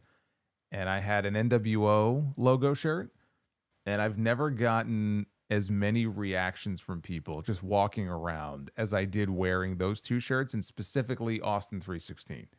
So that probably would have been my answer. If I had a second answer, there was an all over print shirt that WWF sold in the mid 90s that had Razor Ramon on it. I used to have that. I don't have it anymore. That was a pretty badass shirt. I'm kind of sorry I don't have it anymore. I might go with that one, maybe, but Austin 316, I mean, that's hard to top. Oh yeah, for sure, with the back graphic too. Yeah. And then do you have any like bad wrestling shirts? Like I saw a Carlito one, and it's the one where it says "Do you spit or swallow?" And I was laughing at that one. Do you have like any bad ones like that? There have been some. Of course, there have been some bad. I didn't own them because I wouldn't buy them in the first place. But yeah, there have been some awful wrestling shirts. Big Show had one. I mean, this is not the worst, but like he had one that had an arrow pointing down that said Big Show, like haha. There was the infamous APA one, which on the back, I think on the back of the shirt said "Always Pounding Ass." So that was on the back of the shirt. Yeah, I want that one. Yeah, I definitely don't want to walk around the streets of New York wearing that one. And then there was, God, there have been some awful wrestling. There was an AJ Styles one where it looked like the font type was like semen. It was. It's just like a cum shot. Yeah, it was like I don't know why. Like, how does that go to print? Like, how do they actually think that is a good idea to sell? I don't know. Oh, Jordan Miles. That's right. Andre mentioned Jordan Miles. I forgot all about that. Oh, wow. Yeah. That was horrible. Whatever happened to him, by the way? I think he's still doing indies, I think. I haven't heard his name mentioned recently. Yeah, I just saw a clip of him, and then I remembered his that crazy shirt that came out, but I haven't heard of him since. Yeah. Oh, boy. I forgot about that one. Anyway. Thanks for the call. Thanks for picking up my call. No, of course. I wanted to make sure I got you on. So have a good night. Let's go. Thank you. You too. All right. I know Arabian Night. I see you, brother. I see you. I see Arabian Night. Let's get him in here as the main event, shall we? Arabian Night, is that you? Yes, this is me. How are you? I'm good. How are you? Not bad, not bad. Quick comment for you. I know he got booed tonight by the fans, but I'm a big Sami Zayn fan and have been for quite some time. And I really liked your story about him possibly winning the title at SummerSlam, kind of like Daniel Bryan, but I guess now it's not happening. I started getting back into wrestling around the Bloodline starting, and I really think the business started to boom a lot once he kind of got involved in the group and all those amazing segments that they had. So my question is, do you think he is the most deserving, wrestler right now who should be a world champion? Because I think he's not only earned it, I think he's due for a world title, and I do hope that he does win the Rumble next year, and not because it's in Saudi and because he's from that area, but I really do think that he should be the one that gets either the WWE Championship or the World Heavyweight Championship, either one. And do you feel the same way? I would say, I mean, for the amount of time he's put in, of the people I could think of right now who I think are overdue for a run, he probably would be at the top of the list, because he's really one of the only ones left who hasn't really had that opportunity. So, and the story is right there. They've been acknowledging it on TV. You can't win the big one. You have never been world champion. So I think it's coming. I think it's coming next year. I think it'll be the world title, not the WWE title, I think. But yeah, he would probably be, look, Kevin Owens is another one. People complain like it's been years. Kevin Owens deserves a run. At least Kevin Owens had the Universal title. Sami never had anything. Yeah, Sami hasn't had his moment yet. Kevin has. So I feel like he's due. I know he's getting older and probably doesn't have many years left. I think he's due next year for sure. I think it's his time, and he's definitely earned it, I feel. Yeah, and I don't see it being like a super long run, but I think it's going to happen next year. I think the time is right for it. Yeah, and then my last thing is I can see how WWE is trying to groom. I feel like the next two big stars for the next decade, I feel, are Bron Breakker and Jacob Fatu, and I feel a lot of fans kind of think the same. Those two are going to be the next two guys to kind of lead the charge. I'm actually leaning towards a different way. I do think they're both going to be mega stars, but I actually think Dominic Mysterio is going to be right there with them in terms of he's going to be a mega babyface. I think those three will kind of be leading the charge. He's also younger than both of them too. He has that on his side. But I know everybody's talking about Jacob Fatu, Bron Breakker, WrestleMania main event, but I think Dominic is going to be right there with them. What do you think about that? Yeah, I don't disagree. I think that they're older. I know, how old is Bron? I think he's 29 maybe. Okay, yeah. Jacob is definitely, I think Jacob's 33. So Jacob is a little bit older. He's got a lot more experience. I think Jacob will hit that kind of WrestleMania main event level a lot sooner because he's just more advanced than they are. But Dominic, if you would have told me that 5 years ago, I would have said, I don't know about that. But you see the progression, even just character wise in ring. I think last year it was some crazy stat where he had more matches or more in ring time than anybody else on the roster. So in the ring, he's good. Yeah. Character wise, he's very entertaining. I agree. I think he'll be a super babyface when the time is right. So yeah, I don't disagree with you. I think that he will be. I don't want to say he's going to be the guy, but I think he'll be in that group that a few years from now is at the top of the car. I think he'll be part of that group. Yeah, no, for sure. I think the guy might not even be in WWE right now. I feel like MJF could be the guy once he's there. Yeah, absolutely. I definitely think Dom's going to be right up for sure. Yeah, I always thought Montez Ford as well, but I don't think Montez Ford is going to get that opportunity because I always felt he had the whole package. Look, mic skills, in-ring work, but I lost hope with him a year and a half ago, so I don't think Montez is going to ever get that chance. But thank you for answering my call. I appreciate it. I've been following you for over a decade now, so I appreciate your call. Thank you, man. I'm glad you called in. I appreciate it. Thank you. All right, take care. Yeah, Montez Ford, the potential is still there. Is it going to happen? Probably not. So there's a difference between saying that he can't do it and doesn't have the potential to do it, or that he won't get the opportunity. I don't know that he's going to get the opportunity to do it. This is the last one here.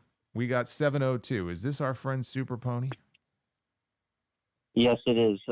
Thank you very much for letting me on. I didn't expect you to let me on. I appreciate it, Solo. Thank you so much. Glad I got you in. What's going on? What's your question?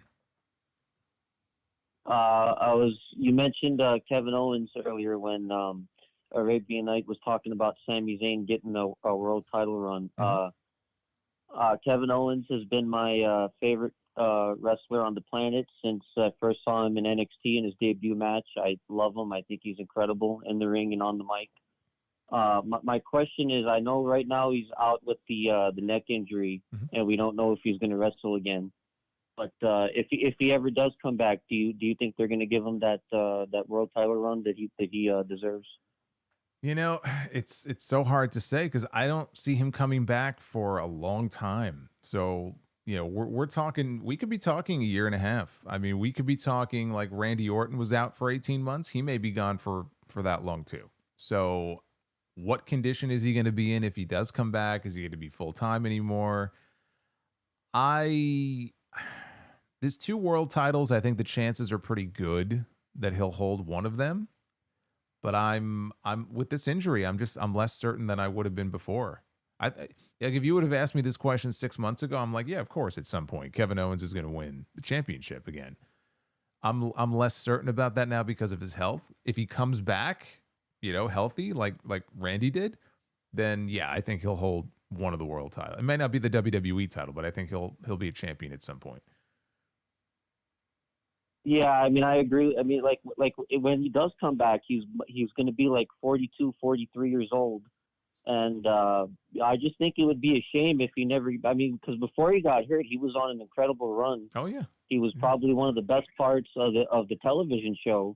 And I think you see with him out how much he's missed. That people probably didn't realize it when he was healthy, but now that he's out, I mean, he is definitely missed on TV. And I really think they should have just gave it to him when he was feuding with Cody, and then they could have just had Cody win it back at the Rumble. I really think they should have just did that. Well, they kind of did. I mean, they gave him the belt, the Winged Eagle, to walk around with for a month. So for a month, he walked around proclaiming to be the champion. So, and you know, in a way, he kind of was.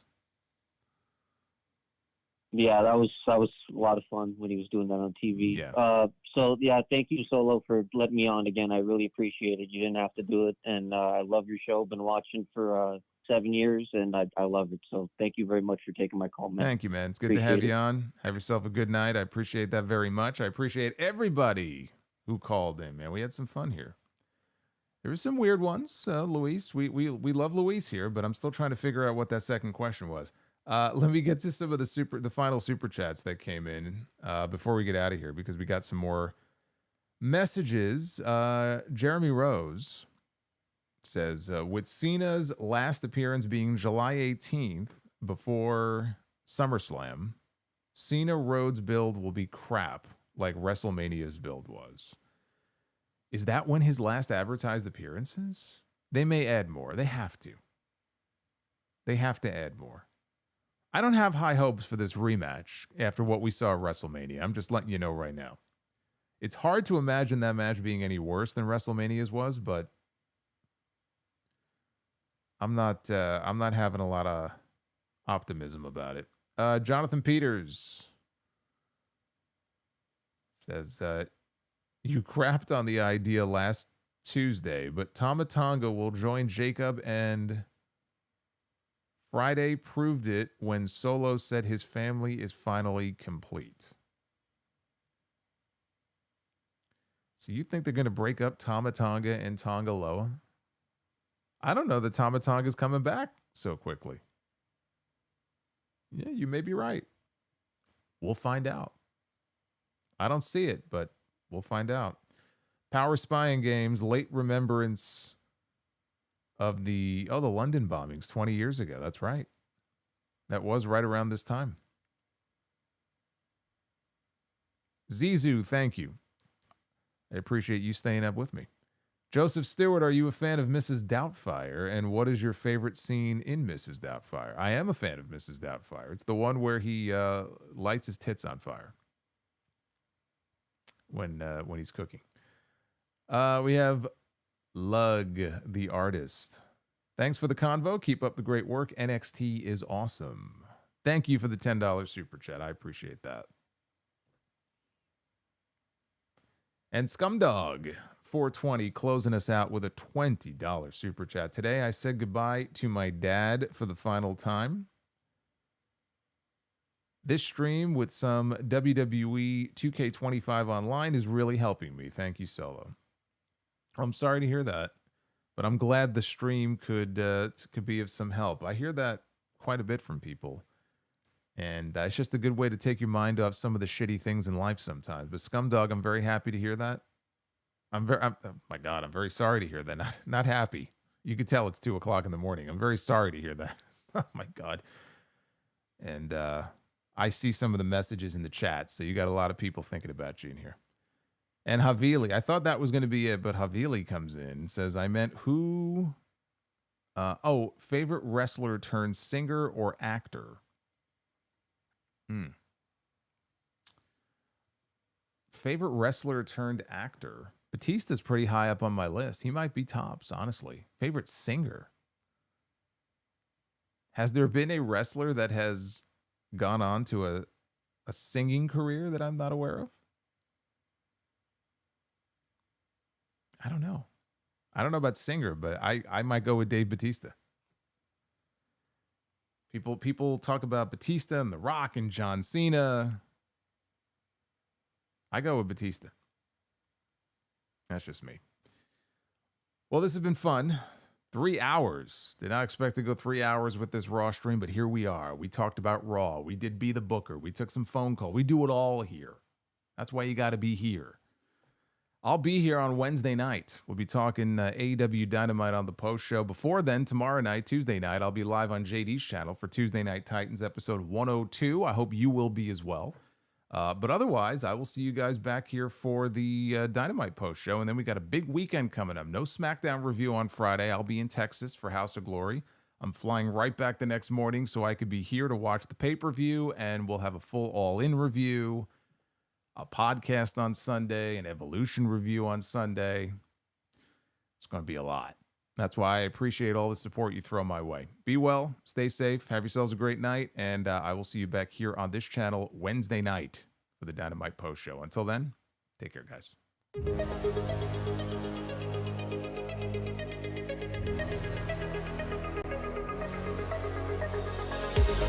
back.